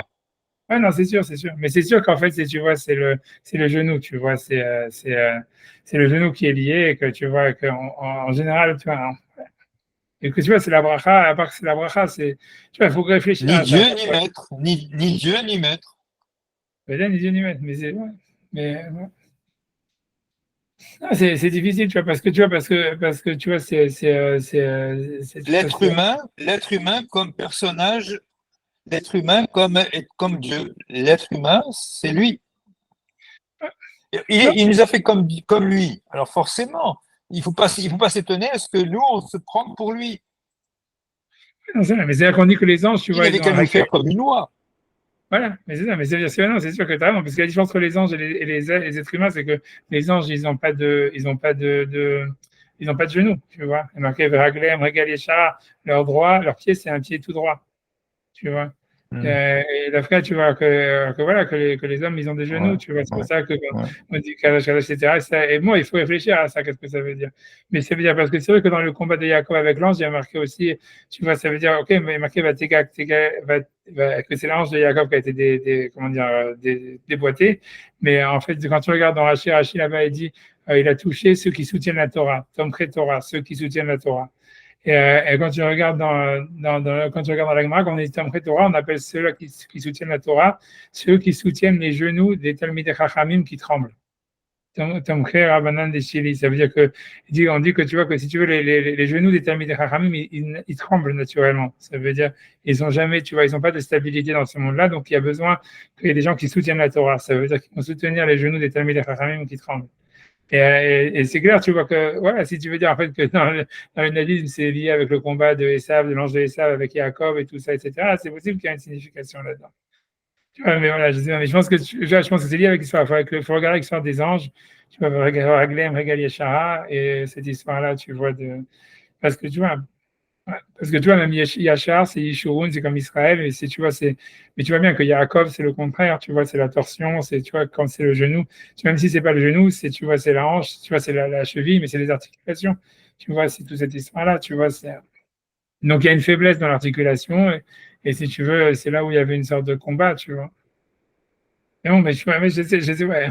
Ah non, non, tu vois, peut-être, tu vois, c'est possible que les oies ont ça aussi, tu vois, ça veut dire que, ouais, je sais pas. En tout cas, voilà, c'est ce que j'aurais dit moi sur cette histoire de la patte d'oie. Je pense que c'est plus lié à cette histoire-là, En tout cas, ça part de matériel. Il y a beaucoup de matériel. Oui, Il y a avec aussi l'idée du matériel, avec loi qui marche en tapant sur le sol et en se dandinant et en profitant, mais c'est un truc très matériel, loi. ouais. Ça veut dire, il y a deux choses, tu vois, dans la Gemara, que les oies, tu vois, ils sont. Tu vois, je pense que lui-même, il va arriver là-dedans, tu vois. Ça veut dire, lui, il dit que que c'est lié avec les tzadikim, mais ça veut dire que si tu vois, il y a deux choses qui sont dans la Gemara qui sont comparées à loi, il y a les femmes et les Talmidei Chachamim. Tu vois, ça veut dire, parce qu'on dit que, tu vois, parce que loi, en fait, si tu veux, elle a toujours, elle donne toujours l'impression, ça veut dire de regarder ailleurs de la chose qu'elle voit, qu'elle est en train de regarder. Tu vois, ça veut dire, tu vois, ça veut dire, elle fait semblant de regarder par terre alors qu'elle a les yeux tout en haut, tu vois. Et on dit que les femmes, elles sont comme ça. Tu vois, la Gemara elle amène ça sur l'histoire de Abigail, où elle dit, tu vois, parce que quand Abigail, elle a reposé les avances de David, elle lui a dit, oui, mais si tu veux, mon mari, je pense qu'il va mourir bientôt, et donc après, je serai permise, tu vois. Donc ça veut dire, ouais, ça veut dire, elle dit non pour dire oui, quoi. Tu vois, ça veut dire, c'est c'est ça l'histoire. Et ben, après ça, elle est amie des Haramim, je sais pas exactement pourquoi, tu vois. Je sais pas si c'est à cause de l'obésité ou j'en sais rien, tu vois. Mais ça veut dire, surtout, c'est parce que tu vois, dans la Gemara, dans le tu vois, ça veut dire, une des choses qu'on voit carrément dans la, c'est lié à la Gemara, ce qu'il en avait étudié, je pense que lui-même, il va arriver sur ça, tu vois, sur l'histoire que les oies, c'est aussi les Talmud des Hachamim, etc. Je pense que, on va voir s'il va ramener ça. C'est-à-dire que, tu vois, c'est parce que dans la Gemara, elle dit toujours aussi qu'il y a, dans le Perek Shira, il y a marqué qu'il y a deux types d'oies. Il y a les oies sauvages et il y a les oies domestiques. Et que, en fait, tu vois, on a l'impression, tu vois, ça veut dire qu'il y a, en fait, si tu veux, il y a deux types de Talmud des Chachamim. Ça veut dire, il y a des oies domestiques qui restent toujours dans la maison. Ça veut dire, c'est ceux qui étudient toute la journée, tout ça, qui bougent pas, qui sont fermés sur les influences extérieures. Et il y a les oies sauvages, tu vois, qui vont, tu vois, qui aiment bien, tu vois, partir un peu n'importe où. Tu vois, donc je sais pas, il y a ça, il y a clairement, il y a plein de choses, tu vois, mais les deux, en fait, si tu veux, les oies, c'est toujours une référence soit au Talmud de Chachamim, je sais pas s'il y a l'obésité là-dedans, elle y est pour quelque chose, mais tu vois, tu vois, aussi, tu vois, parce que l'idée, c'est que moi, je pense que tu vois, c'est ça le sens profond de cette mémoire, c'est que dans l'idée, tu vois, du Talmud Chacham et tout ça, c'est en fait, il y a un côté de trop-plein, tu vois. Ça veut dire, un Talmud Chacham, essentiellement, tu vois, il a toujours trop de Torah par rapport à ce qu'il peut lui-même supporter ou par rapport à ce qu'il peut vivre ou ce qu'il peut donner et tout ça. Je sais pas si tu veux, moi, je me rappelle que dans le Maharsha, je sais pas si lui-même il va arriver sur ça, mais quand la Gemara elle dit, puisqu'il lui dit, à la fin, les Juifs, ils vont être jugés sur ces grosses lois. Elle dit, Rabbi Eliezer a dit, oui, ils vont être jugés. L'idée, c'est qu'en fait, voilà, ça veut dire que c'est Talmidei Chachamim qui ont emmagasiné tellement de spiritualité, tellement de Torah en eux, mais que tu vois, ils ne peuvent pas en donner beaucoup, tu vois, ça veut dire. Et donc, en fait, les Juifs, ils vont être jugés pour le fait qu'ils ont, si tu veux, laissé toute cette spiritualité grandir d'une manière théorique sans qu'elle ait pu vraiment s'exprimer dans le monde de l'action, tu vois. À mon avis, c'est ça le vrai sens de cette Gemara. Tu vois, je ne sais pas si lui il va arriver là-dedans, mais le sens de la Gemara, a priori, c'est ça ce que ça veut dire. Ça veut dire, en fait, voilà, ça veut dire, il y a des gens qui sont très hauts en spiritualité, les gens, ils emmagasinent de la spiritualité, ils montent, ils montent, ils montent, et en fait, ils grossissent, tu vois, ça veut dire même spirituellement, c'est ce que tu veux.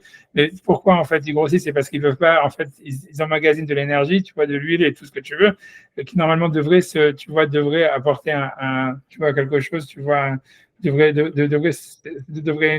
apporter quelque chose dans le monde extérieur, être dépensé, tu vois, et faire fructifier le monde. Mais en réalité, non, tu vois, ça veut dire, voilà, on voit bien, tu vois, que beaucoup, tu vois, tous les Talmudei Chachamim, ils ont donné qu'une partie infime de la Torah qu'ils avaient, tu vois. Et c'est ça, tu vois, c'est ça l'histoire du jugement, tu vois, c'est quand Rabbi Eliezer dit, quand Rabbi Akiva vient le voir avec ses élèves et tout ça, il dit, vous allez tous mourir torturés par les Romains, parce que voilà, vous n'êtes pas venus recevoir mes enseignements, et mon corps, c'est comme si c'est un Sefer Torah qui est enterré vivant dans la terre, parce que j'ai pas pu transmettre que très peu de la Torah que j'avais, tu vois. Et à mon avis, c'était ça ce qu'il est question ici, de cette Grèce et tout ça, c'est, tu vois, cette Torah qui est perdue, tu vois, qui est perdue parce qu'il y a un trop plein, quoi. Il y a un trop plein et qui arrive pas, tu vois, tu vois, qui arrive pas, tu vois, voilà. Quoi qu'il arrive, tu vois, et le peuple d'Israël, il est responsable de tout ce trop plein de Torah qu'il y a eu dans les générations, qui s'est pas, tu vois, qui a pas pu se matérialiser, quoi, voilà. Et comme ça. Moi, c'est comme ça que je pense que c'est ça le sens de cette Gemara. Sinon, personnellement, c'était le veut dire vraiment. On va voir ce que lui, il va dire, tu vois. Donc, tu vois, tu vois, donc j'avance, tu vois. En tout cas, lui, donc on avance, parce qu'on avance, on avance, on avance. Donc, ok, parce que c'était à cause de la patte qu'on a arrivé dans cette histoire-là. Ok, donc j'avance, tu vois, modèle Hashimout. Donc il dit, donc on parle des oiseaux sont les oiseaux du ciel. Ok, donc on avait vu que c'est par la tribu du jugement que en fait l'homme peut mériter le bien, mais lui-même il n'est pas au niveau du bien qu'il mérite, etc. Donc, je reprends, je suis dans la page de la maîtresse, je reprends la première colonne, vers le milieu de la première colonne. Donc, Rotzel Omar, qui a Olam Hazeh, Raoui Mitzadadin, les Kabel Shefa Kemosé. Ça veut dire voilà, que normalement, le monde, il devrait recevoir un Shefa, ça veut dire un déversement de spiritualité, a priori, puisqu'il parle de spiritualité, tu vois, gigantesque. Tu vois. Et en fait, c'est comme si un trop-plein de spiritualité par rapport à ce que le monde il est capable d'absorber. Pouvoir avoir nous qui a Schumann Moral Hashim Tagamour, et donc on a vu donc la graisse ou l'huile, ça montre la perfection suprême. Et à part faire Hakarouche, qui est le contraire de celui qui est maigre, chez Hassa les Gamré, qui est manquant, avec, comme on voit avec le rêve de Pharaon, etc.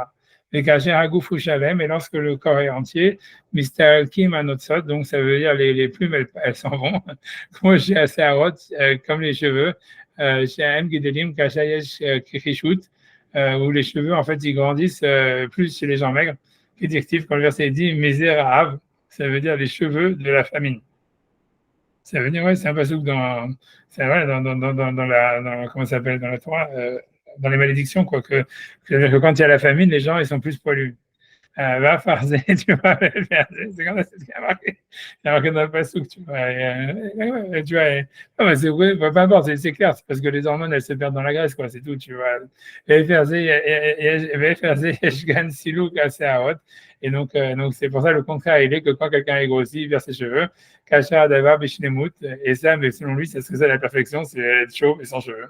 Ou le cas, ce qu'il dit, hein. C'est pas vrai. Donc maintenant, on connaît le portrait du malade, quoi. Et gros, et gros, et obèse, et obèse, et obèse aussi. C'est pour ça que je pense que j'ai trop utilisé il y a pourquoi le mot obèse en français? Ça veut dire quoi, obèse? Obèse, c'est un zéro devant baise?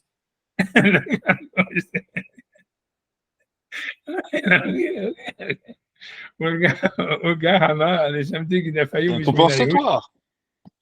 Oui, c'est un compensatoire, peut-être, je sais. Ouais, il a un ami. Le gars Hamar, des Shamtik, il a failli ou Mishminaïou. Et c'est pour ça qu'il a dit, en fait, que donc, leur plume, elle est tombée à cause de la graisse. Je sais, mon gars, la Shlemut Gamo, mais plus Sawan, parce que ça montre, en fait, tu vois, une perfection sans aucun défaut. Voilà, donc, la calvitie et la perfection absolue. Bahama Khad d'Aliali Atma, donc ça veut dire, donc il y en a un qui m'a montré, donc qui a levé sa jambe. Alors donc Vechad d'Aliali Gadfa, et donc l'autre il lui a montré une aile. Alors Da qui a top à m'écouver la tzadikim, donc sache que le bien qui est en fait espéré par les justes, qui tive les mains nitav lecha varachta-yamim, donc le passage qui dit pour que ça parle de la misère de Kibud Avaim, celui qui connaît ses parents, etc. C'est pour que ou même celui qui va renvoyer, bon bref, celui qui voilà, donc les manitavlach, ou qui va renvoyer la mer dans le nid, etc. Les manitavlach pour que ce soit bien pour toi, varachta-yamim, et que tu aies une longue vie. Ou bien et les sages ont expliqué les manitavlach pour que ce soit bien pour toi, les olam chez Kulotov, dans un monde qui est entièrement bon, mais c'est olam haba, et c'est le monde futur chez Kulotov qui est que du bien. Pour le maniarekun yamecha, et pour que tes jours sont rallongés, les olam chez Kulo aroch netzri, pour tout un monde qui est entièrement long et éternel. Venez timsa qui avtahat asahar chez Oulatid, chez Oulatid. Et donc tu verras que, donc, ça veut dire comment dire, la promesse qui a été faite sur le salaire qu'il y aura dans le futur, ou Bishnet Varim, mais dans deux choses. Atova, chez Elaim, Atova Legamre, donc c'est-à-dire le bien qu'ils aient un bien parfait, chez l'Oyev Sek Latov, ça veut dire qu'il n'y aura pas voilà, d'interruption dans ce bien, Akshiyenitzri, sauf donc il sera éternel. On veut la colle, et donc tout ça donc, a été inclus. Atov, Shiu, Taklit, ça veut dire que le bien soit dans la perfection du bien. Vanitri est l'éternel. Jérushama, Chadali Atma, donc une, elle a montré sa jambe. Chadali Gatfa, l'autre, elle a montré son aile. Atma ou Ayerer, ça veut dire le Atma, ça veut dire c'est je sais pas, la hanche, la hanche. Ou à Amoud. Shalab Nishan Balhai, donc voilà, c'est sur quoi on tient donc on va dire l'être vivant. D'accord? Ve'u Kiyum Shelo, et c'est avec ça qu'il survit. Mais d'abord, Ramez à la Kiyum Anitri, donc ça me parle de l'existence éternelle, comme chez Amarno, comme nous l'avons dit. Hadali Ali Gadfa, et l'autre, elle a montré en fait son aile, chez Elaim Amadrega Rouhanit, qui est le niveau spirituel. mais sous les Kadminahomer, voilà, séparé de la matière. Voatavagamour, Belit Sahar, et c'est le bien parfait sans souffrance. Mais Moré d'Afka Biknafaim, et ça, il a montré uniquement avec les ailes, qui aiment Kanfe Rouar, parce que ce sont les ailes qui permettent d'aller sur le vent. J'ai l'idée à Knafaim ou pour Ba'avir, c'est par les ailes qui peuvent voler dans l'air. Ou le Karnikreu, Kanfe Rouar, c'est pour ça qu'ils sont appelés les ailes du vent. Véné Rames Bézé à la Shefa Aouhani. Donc ça parle du déversement spirituel. Hacher Unitski qui sera éternel, Veli Shinoui, sans distinction, sans différence. Moshe Amar, Fadalali Gadfa, une a montré donc son aile, sa jambe, son aile, et Gadalali Gatma, et l'autre a montré sa jambe. Pour je remettre à David à la Shalom, c'est ce que David il a fait, il a montré, ça veut dire il a dit, il a fait une allusion, Neimot Bimenecha Netzach. Ça veut dire des délectations dans la main droite pour l'éternité. Donc, a priori, voilà, il veut dire qu'il y a en même temps une continuation, et ça veut dire et dans la longueur, et dans le temps, et dans la, ça veut dire, voilà, ça veut dire c'est quelque chose d'éternel qui est dans le temps, dans la durée, et aussi dans l'intensité. Benze comprend ça, qui ou d'abord mouflaméot, parce que c'est quelque chose de très extraordinaire. Et j'imagine qu'il y a quelque chose d'extraordinaire là-dedans, mais bon, tu vois, ça veut dire, bon, j'en sais rien, tu vois, je sais pas, ça c'est compliqué. Ça veut dire, c'est sûr qu'il fait allusion en fait à des trucs de Kabbalah. Maintenant, whatever, je sais pas. Whatever. Ça veut dire, à mon avis, ouais, ouais, je sais pas, j'ai pas envie de parler, mais ça veut dire parce que j'ai pas envie, je veux dire simplement, moi, ce que j'ai l'impression qu'il veut dire, c'est que en fait, c'est comme si, d'une certaine manière, il y a quand même une. Ça veut dire, il n'y a pas d'unification. En fait, grosso modo, il n'y a pas une unification centrale entre l'espace et le temps, qui aurait une dimension spatiale, une dimension temporelle. Et que, tu vois, c'est ça ce qui veut dire, tu vois, il y a l'intensité et il y a la durée. Et tu vois, c'est pas comme si la durée et l'intensité seraient une seule chose. En fait, elles seraient deux choses séparées. Et voilà quoi. Voilà. Et tu vois, et ça, tu vois, mais c'est un truc, à mon avis, tu vois, si tu veux, ça fait allusion aux deux attributs, tu vois. Je dis simplement pour être honnête intellectuellement à quoi je pense, tu vois, c'est tout pour pas dire, tu vois, même si c'est compréhensible ou pas compréhensible, même pas moi, c'est pas compréhensible, on n'est pas peur. Mais c'est-à-dire que, tu vois, c'est que dans la Kabbale, si tu veux, il y a deux sphères, et je pense que c'est à ça qui fait allusion, c'est à la sphère de la gloire et la sphère de l'éternité. Tu vois que l'éternité, elle est symbolisée par Moshe, et la gloire est symbolisée par Aaron, et que en fait, ça veut dire donc on veut dire l'étude et la prière, ou le temple et la loi, ou quelque chose comme ça, et qu'en réalité, ces deux dimensions, elles coïncident pas, quoi. C'est ça ce qui veut dire. On peut avoir les deux en même temps, mais c'est pas une seule dimension. C'est pas, tu vois, c'est le contraire de la théorie d'Einstein de dire, ouais, il y a l'espace et le temps, l'espace et le temps, c'est une seule chose. C'est que le temps n'existe que dans l'espace, tu vois. Il y aurait un temps d'éternité, tu vois, qui serait au-dessus de l'espace. Et, tu vois, ça veut dire, tu vois, c'est un truc dans ce goût-là. C'est un truc, tu vois, voilà, maintenant, whatever it is, tu vois, c'est compliqué, voilà, whatever it is. Je sais pas, tu vois, je vais pas m'apesantir plus parce que, voilà, je sais pas, je comprends pas ce que ça veut dire, mais voilà. Mais c'est ça ce qu'il veut dire, tu vois, c'est un truc comme ça c'est ça ce qu'il veut parler, comme si, peut-être, tu vois, que ça serait ça l'idée si on revient sur l'histoire du scénario, du plaisir et du plaisir lui-même qui est tiré dans l'instant T, ça voudrait dire ça, quoi. Ça veut dire, ça veut dire, on peut pas faire coïncider en fait le désir et le plaisir scénarisé, on va dire, ou la perception scénarisée, avec la perception de l'état présent. Ces deux états de l'être, et que voilà, mais on peut vivre les deux pleinement. J'arrive pas, moi, à comprendre dans l'histoire Ouais. de loi Gavé, comme ça, c'est que on dit que ça occasionne une souffrance, et pourtant on décrit ça, si tu veux, dans le Olam Haba, c'est ça Non, c'est ça, l'abondance spirituelle, la plénitude, il n'y a pas de manque. Comment on concilie les deux choses, quoi. J'arrive pas à comprendre comment on passe de l'un à l'autre, quoi. Non, mais parce que le loi Gavé, c'est pas une souffrance. Oui, non, je sais, mais lui, il va arriver parce qu'on te dit, parce que dans la suite de la Gemara, ouais, je comprends ce que tu dis. Elles font naturellement, c'est un truc pour pouvoir voyager longtemps. Elles s'engraissent pour pouvoir voyager longtemps, tenir l'hiver, quoi. C'est pas, la conception qu'on a, elle est fausse. C'est pas des foies malades. Parce qu'on te dit, on mange un foie malade. C'est un foie malade, mais parce qu'elle se rend malade. Moi, dans la traduction que j'ai, il y a le Rachi qui dit quand même on demandera des comptes pour ses oies. Et Rachi, il dit il faut vérifier, parce que moi, c'est une traduction. Pour avoir fait souffrir ces bêtes en les engraissant. Ah, ça, en les engraissant, ça, c'est pas rachis, ça m'étonnerait. Non, c'est pas ça. C'est qu'ils vont souffrir. C'est comme je vous ai dit, c'est c'est du trop-plein, tu vois. C'est comme, en fait, tu vois, le sens littéral de la Gemara, tu vois, parce qu'il n'est pas encore arrivé à l'histoire de Rabbi Eliezer qui dit on va être jugé. Ça veut dire, si on dit qu'Israël va être jugé sur eux, ça veut dire clairement qu'il y a une souffrance, tu vois, tu as raison dans ce que tu dis. Ça veut dire, on est obligé d'avoir une souffrance. La souffrance, elle n'est pas parce qu'on les a engraissés. La souffrance, a priori, elle est parce qu'il y a un trop-plein. C'est comme tu dis. A priori, l'idée, c'est ça. C'est qu'en fait, tu vois, il y a un dévers. Est-ce que le sens, quand tu lis la Gemara sans le Maharal, tu as l'impression que ça parle vraiment d'un trop-plein, comme si tu veux, en fait, voilà, les gens. Ce que ça veut dire, tu vois, si tu veux vraiment être dans l'histoire de l'obésité, ça veut dire quoi, tu vois, c'est-à-dire comme si quelqu'un a un trop-plein d'amour ou de choses à donner, et en fait, il souffre de ça, donc en fait, si tu veux, il est obligé de le garder en lui, et ça, tu vois, ça crée de la graisse, et ça fait, en fait, c'est de la souffrance parce que c'est une frustration, si tu veux, d'un potentiel qu'on peut pas en fait donner, tu vois, comme quelqu'un il veut donner beaucoup plus qu'il y a quelqu'un pour recevoir, quoi, grosso modo. Et c'est ça la souffrance, tu vois, c'est ça l'idée de la Gemara telle qu'elle est, tu vois. Maintenant, c'est vrai que lui, en fait, c'est pour ça que t'as raison de poser la question, comment est-ce que lui il lit ça avec le Olam Haba, parce qu'il n'a pas encore expliqué l'histoire de Atidim, Israël, Atidim, il n'a pas encore, c'est le dernier paragraphe, on n'est pas encore arrivé, on y est presque, mais on n'est pas encore arrivé. Donc, je sais pas comment il va expliquer, mais c'est sûr que tu as raison que c'est un peu bizarre. C'est sûr que c'est. Tu vois, parce que ça veut dire, est-ce que ça veut dire que oui, que Dafka, cette souffrance-là, c'est ça ce qui fait le Olam Haba?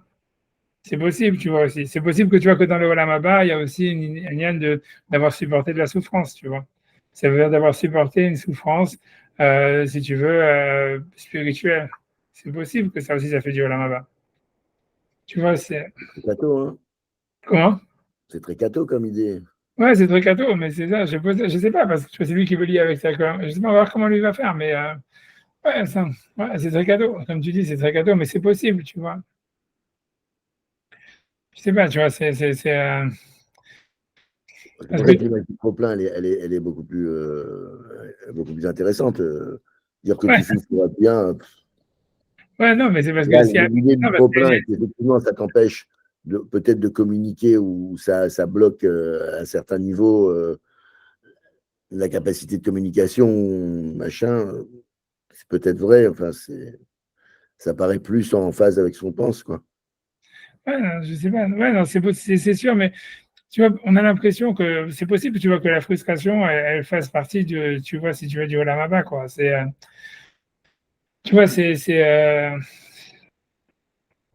tu vois, ça veut dire, on a l'impression, ça veut dire, c'est parce que c'est possible, tu vois, ça veut dire, parce qu'il y a un truc, tu vois, parce que, c'est la frustration, tu la vis comme une frustration. La question, c'est ça. C'est est-ce que qu'il y ait des règles dans la Torah qui bloquent les libertés, qui bloquent les libertés, qui te limitent dans des domaines, ça peut créer des frustrations. Mais si tu le vis comme une frustration, je pense pas que ce soit le chemin du Olam Haba, quoi.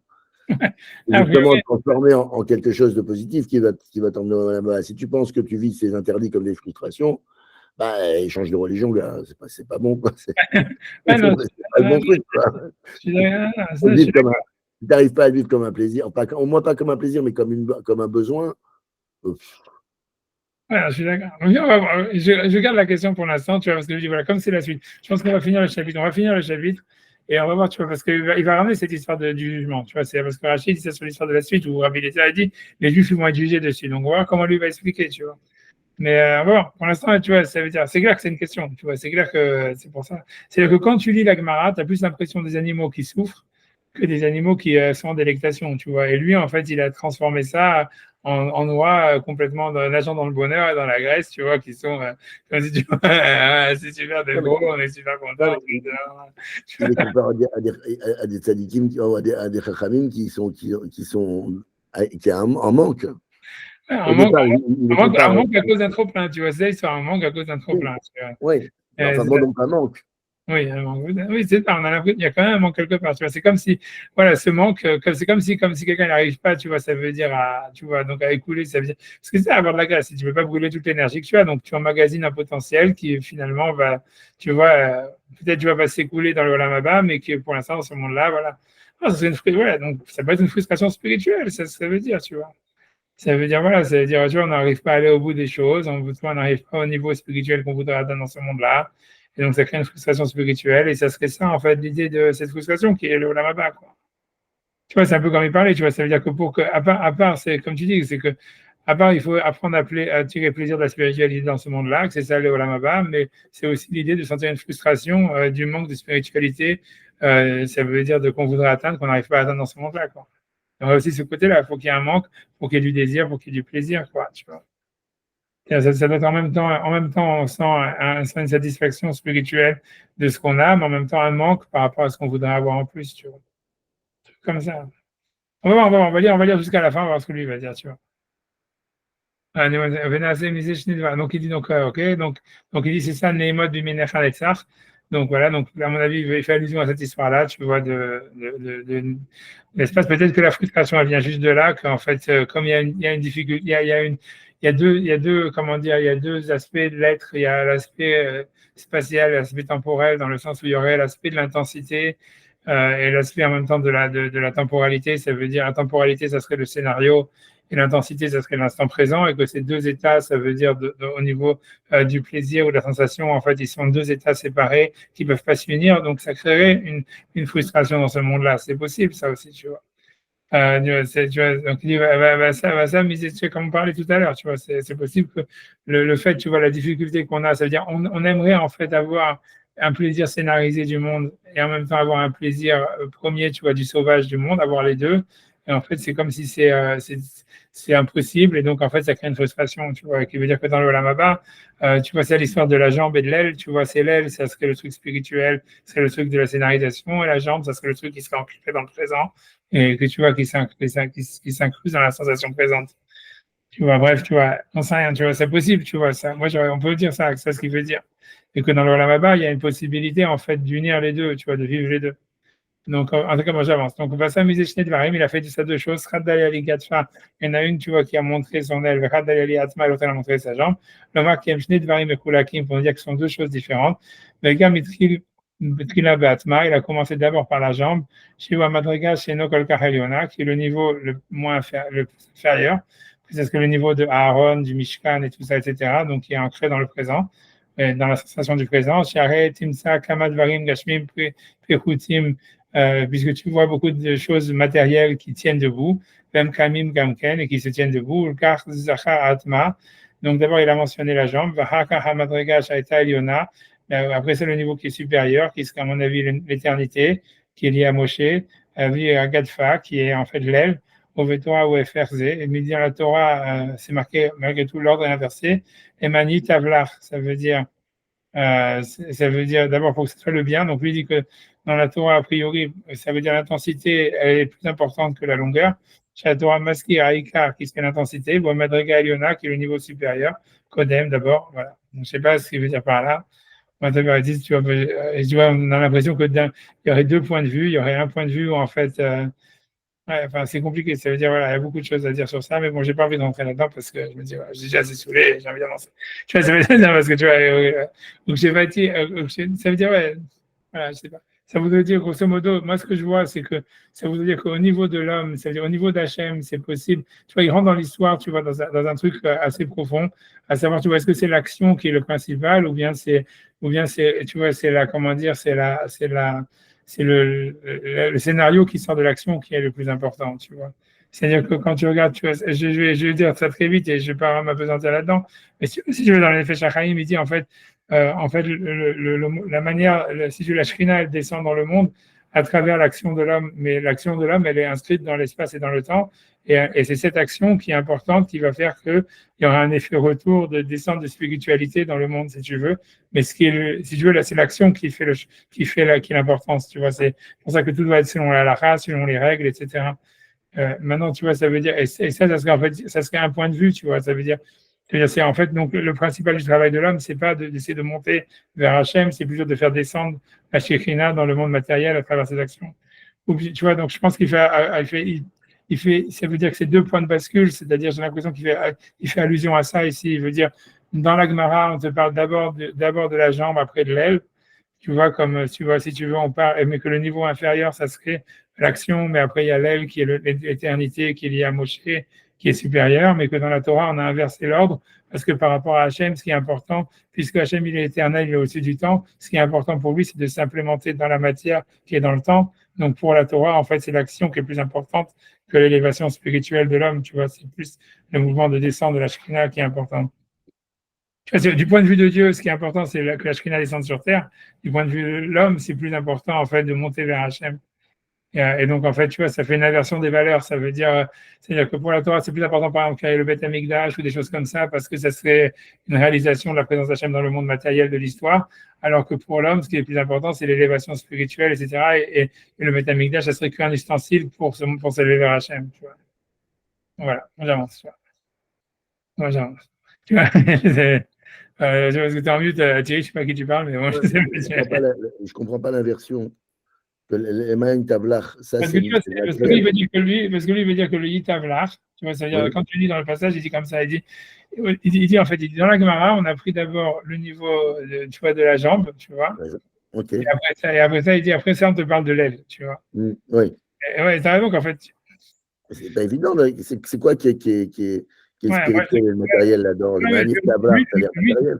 Ouais, c'est ça. Donc, normalement, ouais, t'as raison. Mais lui, il veut dire, on a l'impression. Ouais, mais c'est pour ça que normalement, il n'y a pas d'inversion. T'as raison, mais c'est pour ça que moi, je lui dis qu'il y a une inversion. Ça veut dire qu'il faut dire que c'est pour ça que moi, je te dis qu'en fait, il faut rentrer ce que je t'ai dit dedans, tu vois. C'est que tu vois, t'as raison. Moi aussi, je pense que c'est exactement, c'est ça. Première chose, ok, je suis désolé, hein, c'est parce que j'ai pas de whisky, donc je suis un peu lent, tu vois. Mais tu vois, mais ça veut dire, mais voilà, donc c'est ça, ça veut dire. La première chose, c'est que voilà, normalement, il a dit, voilà, donc pour refaire, tu vois, tranquillement, il dit voilà, il y a les oiseaux, il y en a un qui lève la jambe, l'autre qui lève l'aile. Il dit en fait, ça suit l'ordre du plus matériel, ça veut dire la chose qui te relie au sol, donc qui te tient debout, c'est en fait la jambe, et le truc spirituel, c'est l'aile qui te fait voler dans l'air et tout ça. Et il a dit en réalité, ça c'est connecté en fait à l'idée d'intensité et ensuite de, si tu veux, d'éternité. Lui, il n'a pas dit en fait exactement comment ça fonctionne, tu vois, parce qu'il dit voilà, tu vois, il dit pas vraiment, il dit c'est deux choses différentes et en fait il reste en fait flou à savoir. Il dit en fait il y a ces deux choses là, chacune elle parle d'une, tu vois, mais il dit l'aile est plus spirituelle que le pied et après ça il dit en fait ces deux choses, l'un c'est l'intensité, l'autre c'est l'éternité, mais il dit pas qu'est-ce qui est quoi, tu vois. Et après, il te dit, ouais, en fait, dans la Torah, logiquement, tu penses que Yitavlar, ça veut dire, et lui, il avait dit sur Yitavlar et Artayamim, que Yitavlar, c'est l'intensité, Artayamim, c'est la longueur, tu vois, c'est l'éternité. Donc, ça veut dire, donc, c'est dans le verset de la Torah, par contre, il a été clair, il a dit Yitavlar, c'est l'intensité, Artayamim, c'est l'éternité, et c'est clairement même dans le sens du verset. Donc lui, tu vois pourquoi, tu vois la question à dire, moi, c'est normalement quand tu lis l'histoire des oiseaux, tu dis ouais, la jambe c'est l'intensité, c'est ce qui maintient, et l'aile c'est l'éternité. Tu vois pourquoi lui dit qu'il y a une inversion. Et moi, je continue à penser, tu vois, c'est normalement il y a deux manières d'expliquer. Première chose, ça serait de dire logiquement, la vraie manière pour être honnête avec vous, littérale, ça serait de dire non, en fait, lui il pense que la jambe, on ne sait pas pour quelle raison, c'est l'éternité, et en fait et l'aile c'est l'intensité. Tu vois pourquoi, j'en sais rien, mais tu vois, il n'a pas dit, mais on va dire que c'est ça ce qu'il veut dire, tu vois. Tu vois, mais pourquoi il penserait ça, tu vois, ça veut dire qu'il n'explique pas trop, tu vois. Peut-être parce que dans la jambe, tu tiens debout, tu peux tenir debout longtemps, alors que voler, tu vas voler longtemps, je sais pas. Tu vois, j'en sais rien, tu vois, je sais pas, tu vois, mais tout ça, moi, je pense plutôt, tu vois, bien que c'est plus une torsion dans le texte. Moi, je sais pas pourquoi, tu vois, mon intuition, elle est plus que lui veut dire, il est d'accord. Moi, je reste sur l'idée que la jambe, ça serait l'intensité et que les ailes, c'est l'éternité, mais que l'inversion, elle se fait pas parce que, en fait, tu vois, ça veut dire, la Torah, elle a dit, elle a inversé l'ordre par rapport à la Gemara, mais c'est que, en fait, ce qui veut dire, c'est que pour l'homme, en fait, ça veut dire, c'est l'éternité, c'est plus important que l'intensité, parce qu'en fait, c'est quelque chose qui va vers le haut. Tu vois, parce qu'en fait, si tu veux, l'homme, en fait, il fait la mitzvah. La mitzvah, en réalité, c'est vrai que c'est important de faire la mitzvah, mais le principal de la mitzvah, c'est de s'élever vers Hachem ou quelque chose comme ça. Et donc, en fait, si tu veux, l'intensité, ça serait, tu vois, ça veut dire c'est l'action, c'est un moment présent, c'est ce qui veut dire, c'est lié, c'est l'espace par rapport au temps, quoi. Donc, ça veut dire la mitzvah dans l'espace, elle est pour l'homme, en fait, c'est un ustensile pour se lier avec quelque chose qui est au-delà du temps, alors que pour Hachem qui est éternel, la mitzvah, en fait, si tu veux, ça veut dire l'éternité existe déjà, donc lui, ce qu'il veut, c'est rentrer dans le temps, tu vois, c'est-à-dire dans l'espace, et donc pour lui, la mitzvah elle-même, l'action elle-même, elle est plus importante que l'élévation spirituelle de l'homme qui en découle, tu vois. Je pense que c'est ça, mais sinon voilà, tu as raison, tu vois, sinon tu vois pas vraiment où est-ce qu'elle est l'inversion, c'est pas très clair, et surtout, tu vois pourquoi il choisit qu'il y ait une inversion. Pourquoi, qu'est-ce qu'il aurait dû expliquer? Si on prend le sens littéral que lui veut dire, il faut dire pourquoi, tu vois, pour lui, la jambe, c'est l'éternité, et pourquoi l'aile, c'est l'intensité, et pas le contraire, tu vois. Et il a pas expliqué, tu vois. C'est pour ça que moi, je pense, tu vois, ça veut dire, je sais pas, tu vois, c'est pour ça que moi, je pense pas à ça, tu vois, j'ai du, ouais, je sais pas, tu vois, et même, tu vois, c'est ça, c'est si en plus, tu vois, il veut dire, ouais, on a trouvé des choses matérielles qui sont éternelles, tu vois, parce qu'il dit, la jambe, c'est plus bas que les ailes parce que ça le retrouve dans dans des choses matérielles, même qui sont de bas niveau. Donc, tu vois, pour moi, l'éternité, est-ce qu'on le retrouve ça vraiment dans des choses matérielles de bas niveau? Tu vois, moi, je pense plutôt que tu vois que ça serait plutôt l'intensité qu'on va retrouver dans la matière, tu vois, dans les bas niveaux. C'est pour ça que moi, je pense qu'en fait, tu vois, il faut rajouter qu'il y a quelque chose, tu vois, tu vois, qui manque, quoi qu'il en soit, il manque quelque chose dans le texte, a priori. Moi, j'aurais expliqué comme ça, tu vois, j'aurais expliqué comme ça, voilà. Voilà, donc voilà, moi j'avance, tu vois, c'est toujours j'avance. Donc, je sais pas, parce que l'histoire c'est d'essayer de voir en fait ce qui va avec Rabbi Eliezer, qui va avec le jugement et tout ça. Donc, puisqu'il y a une souffrance, comme tu dis, alors que jusqu'à maintenant, pour lui, il explique des états de plénitude qui soient et dans l'intensité, et dans l'éternité, etc. Donc, où est la souffrance? Alors, il dit, je sais pas, il Rabbi Eliezer, donc quand j'étais voir Rabbi Eliezer, Amar Atedin Israël Iten Metadin, ça veut dire Israël, ils vont être jugés sur ses voies. Chez Ilu Zahu Baolam Hazeh. Donc voilà, c'est là où on a l'impression qu'il va rentrer cette histoire. C'est les Juifs qui sont responsables de la souffrance, que les tzadikim, en fait, ils vont atteindre cette plénitude que dans le monde futur. Chez Louzakou, Vaolamazé, Ayum Asem, Alpi Adin, Va Mishpat, parce que s'ils avaient le mérite, ils auraient pu avoir cet état de plénitude, même dans ce monde-là. Ça veut dire avoir et l'intensité et ça veut dire et l'éternité dans ce monde-là. Si jamais leurs actions elles étaient vraiment parfaites suivant la logique et la loi, et qu'on arrivait à ne pas s'échapper du jugement, ça veut dire de la loi du jugement. Donc ils auraient été aptes vers le bien. Car nous avons déjà dit puisque si les hommes faisaient la justice, étaient capables de vivre selon la Midatadine, donc le bien existerait dans ce monde-là, vraiment dans le monde présent, sans avoir besoin d'être retardé dans le monde futur. Moshe Amar Lifneze, comme il a dit avant, qu'il y avait donc des fleuves de graisse qui s'épanchaient dans dessous d'eux. C'est que celui qui reçoit, qui peut pas, donc qui n'est pas capable de recevoir tout ce bien. Donc, comme on a l'impression, c'est qu'il y a une frustration. Moi, je vois l'idée, c'est une frustration par rapport à la spiritualité. Ça veut dire, voilà, tu fais Shabbat ou tu vas étudier la Torah, tu sens un moment de plénitude et tout ça, mais tu sens qu'en fait, ce moment de plénitude, il n'arrive pas, si tu veux, à vraiment, tu vois, à s'exprimer vraiment, tu vois, dans ce monde, parce que la suite de l'histoire, elle n'est pas au niveau de ce moment de spiritualité qu'on a vécu. Tu vois, donc c'est ce qu'il veut dire. Israël c'est pour ça que les Juifs, ils vont être jugés sur ça. Parce qu'ils sont sortis du jugement et ils ont retardé donc l'avènement du bien absolu dans le monde futur. Avant Malat Israël Baolamazé, puisqu'on va donc le vrai niveau d'Israël n'est pas dans ce monde-là, que le car vraiment, Kefi Macher Haouiliot, comme ça aurait dû être, Kefi Adin selon le jugement. Donc Arnitnou Adin Azé, c'est pour ça qu'ils vont être jugés sur ça. Là, je finis, tu vois, je dis que la règle de la chose, Hachem Hamzou Bézé, sur lequel ils ont donc voulu rendre allusion à ça. Les films Maalat Haolam Vestiduro Shelo Raoui. Donc, ça veut dire, suivant l'organisation du monde et son niveau, il aurait été apte, qui est Matsé Baolam à Shefa Atov Bishnemut. C'est-à-dire qu'on trouve donc l'expansion du bien dans sa perfection. Akiyesh Kisaron Banim Saïm. Cependant, il y a un problème au niveau des existants. Ça veut dire que ceux qui doivent recevoir ce bien, Shen la Mamadrega Asheraou Eliot, qu'ils n'ont pas le niveau qu'ils devraient avoir pour recevoir ce bien. Donc, il y a un trop plein de spiritualité, il y a un trop plein de, tu vois, voilà, qui crée une souffrance et qui crée une frustration. Et sur ça, on va juger comment ça se fait qu'on n'a pas été capable d'être au niveau, en fait, de notre spiritualité ou de notre, tu vois, voilà, de notre spiritualité. Ça veut dire, c'est le fait qu'on n'a pas été capable de vivre au niveau de cette spiritualité pour qu'elle se réalise vraiment dans ce monde-là. C'est venu de nous, ça veut dire de celui qui reçoit. On met à Aven, et maintenant on comprend, vers Adam, il y avait une masmo, et l'homme il comprendra de lui-même, qui est Charles l'extérieur déterminé, parce qu'on ne peut pas écrire plus que ça. Et tout ça, c'est inclus dans le verset, donc il revient sur ça, sauver à Semachot et Panecha, Neimod Vimenecha Netzach. Donc, c'est un verset dans les psaumes. Donc, Sova Semachot, ça veut dire rassasie-nous de joie par ton visage. Nehimot, dans la Nehimot, ça serait la, je sais pas comment on va dire, la délectation, c'est une mauvaise traduction, on va dire, je sais pas, il y a mieux que délectation, c'est le bonheur de ta main droite pour l'éternité.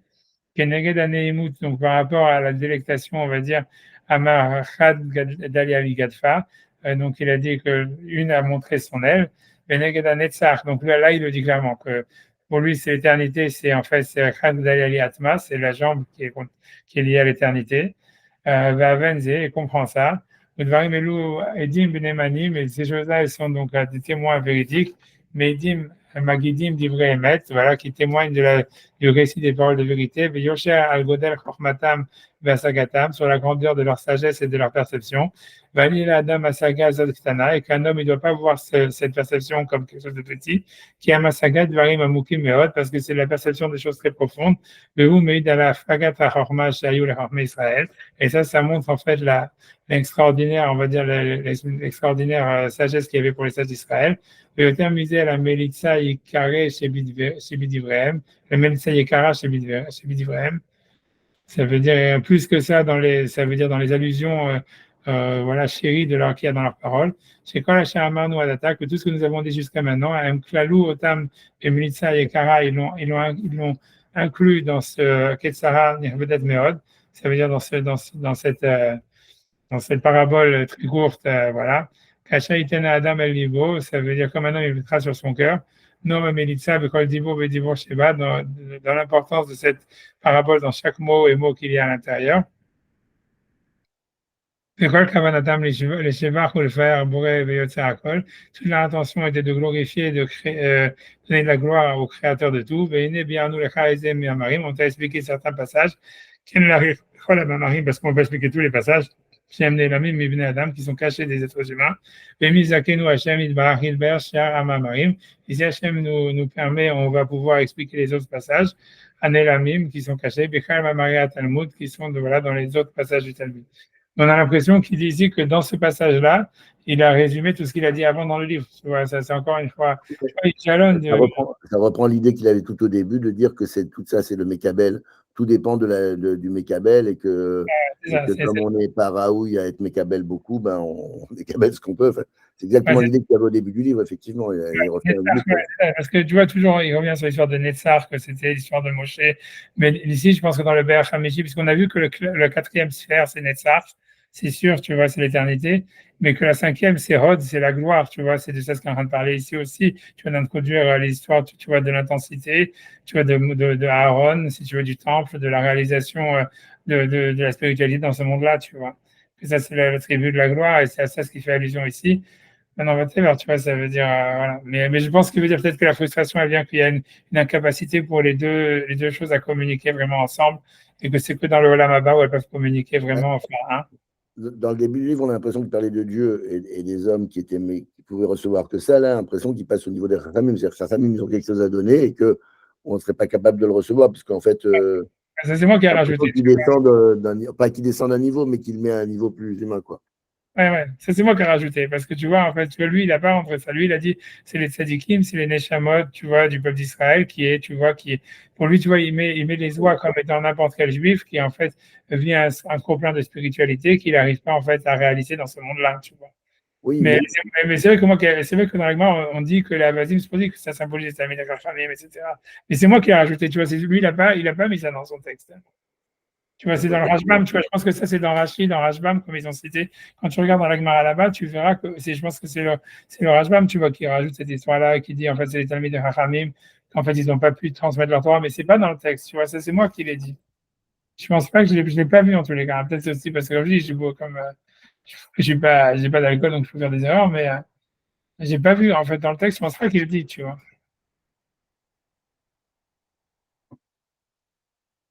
Pour lui, c'est l'âme, tu vois. Pour lui, c'est l'âme qui reçoit, tu vois, qui a un trop plein de spiritualité et qui en souffre, si tu veux, d'une manière générale, tu vois, et que en fait, ça fait de la graisse et compagnie. mais qu'en fait, cette souffrance, elle va se réaliser dans le monde futur. Tu vois, ça veut dire, moi, je pense que dans la frustration, tu vois, avant ça, je termine avec ça, je ne vais pas vous embêter plus que ça, mais ça veut dire que dans la frustration, je pense que la frustration, c'est aussi une partie du Olam Haba, tu vois, ça veut dire, tu vois, c'est que, il y a quelque chose, tu vois. On a l'impression, chez les sages, moi j'ai l'impression, honnêtement, moi ce que je vois, c'est qu'on a l'impression que la plénitude, elle est liée vraiment à la solitude et que la frustration, elle vient toujours de la relation à l'extérieur. Mais que cette frustration, cette frustration qui vient à cause du monde extérieur, c'est comme si tu veux, en fait, elle est inversée en plaisir dans le monde futur. Elle est inversée en plaisir dans le monde futur. C'est comme si tu vois, c'est par exemple, on a l'impression comme ça, on a l'impression qu'en fait, voilà, si tu veux, si tu veux, on a l'impression que c'est un peu ça, peut-être ça ce qui décrit aussi, tu vois, mais tu vois, c'est comme si tu dis, voilà, dans la paracha de la semaine, tu vois, quand on parle du Beth Amikdash, tu vois, c'est Aaron qui est grand prêtre, alors c'est lui qui a fait le veau d'or et tout ça, et que tu vois, on dit, voilà, lui, il avait peur tu vois, c'est l'idée, tu vois, c'est que dans la réalisation, enfin, je veux dire, je vais pas entrer dans l'histoire, c'est que dans la relation à l'autre, on a l'impression, tu vois, la Gemara, elle va dire plein de fois, elle dit que dans le Olam Haba, chacun, il est brûlé par la choupa de son ami, tu vois. Il y a une Gemara comme ça qui dit ça. Tu vois, chacun, il est brûlé par la choupa, par le dénuptial de son ami, comme si chacun, en fait, il se mariait avec Hachem et qu'en fait, son mariage, il est petit, il est jaloux du mariage de l'autre, tu vois, et que c'est ça, et Hashbam, il dit à un moment, aussi quand la Gemara, elle dit, quand elle parle de l'histoire de Cheshbon, on avait vu cette Gemara au début où il parlait du Cheshbon, des guerres de Sichon. Il avait dit il y a un feu qui sort de ceux qui calculent, de ceux qui ne calculent pas. Il y a ces Esh, tu vois. Et là-bas, le Rashbam, il dit ouais, en fait si tu veux, c'est vraiment comme il dit ça, l'enfer, c'est les autres, mais c'est à peu près ça. Ça veut dire l'enfer, c'est parce que tu vas voir l'autre, que lui, il a réussi et que toi, tu as eu tort, et que c'est ça ce qui va être ton enfer, tu vois. Mais tu vois, et qu'en fait, tu vois que ça existe même dans le Gan Eden. On a l'impression qu'il y a une frustration, en fait, qui vient des relations. C'est comme si chacun, en fait, il a un potentiel grand X ou Y. En fait, à cause de sa relation avec le monde, avec les autres, en fait, il y a une frustration de ce bien qu'on ne peut pas épancher, etc. Mais en fait, cette frustration qu'on a eue à cause des autres, elle s'inverse, tu vois, si tu veux, elle devient infernale, si tu veux. Pour la personne qui a causé la frustration, ça devient l'enfer. Et pour l'autre, tu vois, ça devient le paradis, quoi, un truc comme ça. Il y a une inversion de cette histoire-là. Et en même temps, on a l'impression, et la Gemara dit clairement, tu vois, que l'enfer, ça veut dire, à plein de passages de la Gemara, on a l'impression que l'enfer, c'est vraiment les autres. Ça veut dire, c'est un truc comme ça, mais c'est vrai, mais c'est pas dans ce monde-là, c'est dans le monde futur.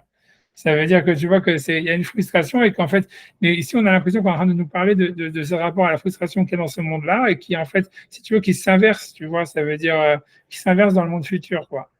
Ça veut dire la personne qui a, si tu veux, qui a frustré l'autre parce qu'il il va pas laisser, si tu veux, tu vois, comment dire, exploiter ou exprimer, tu vois, tout son potentiel spirituel, etc.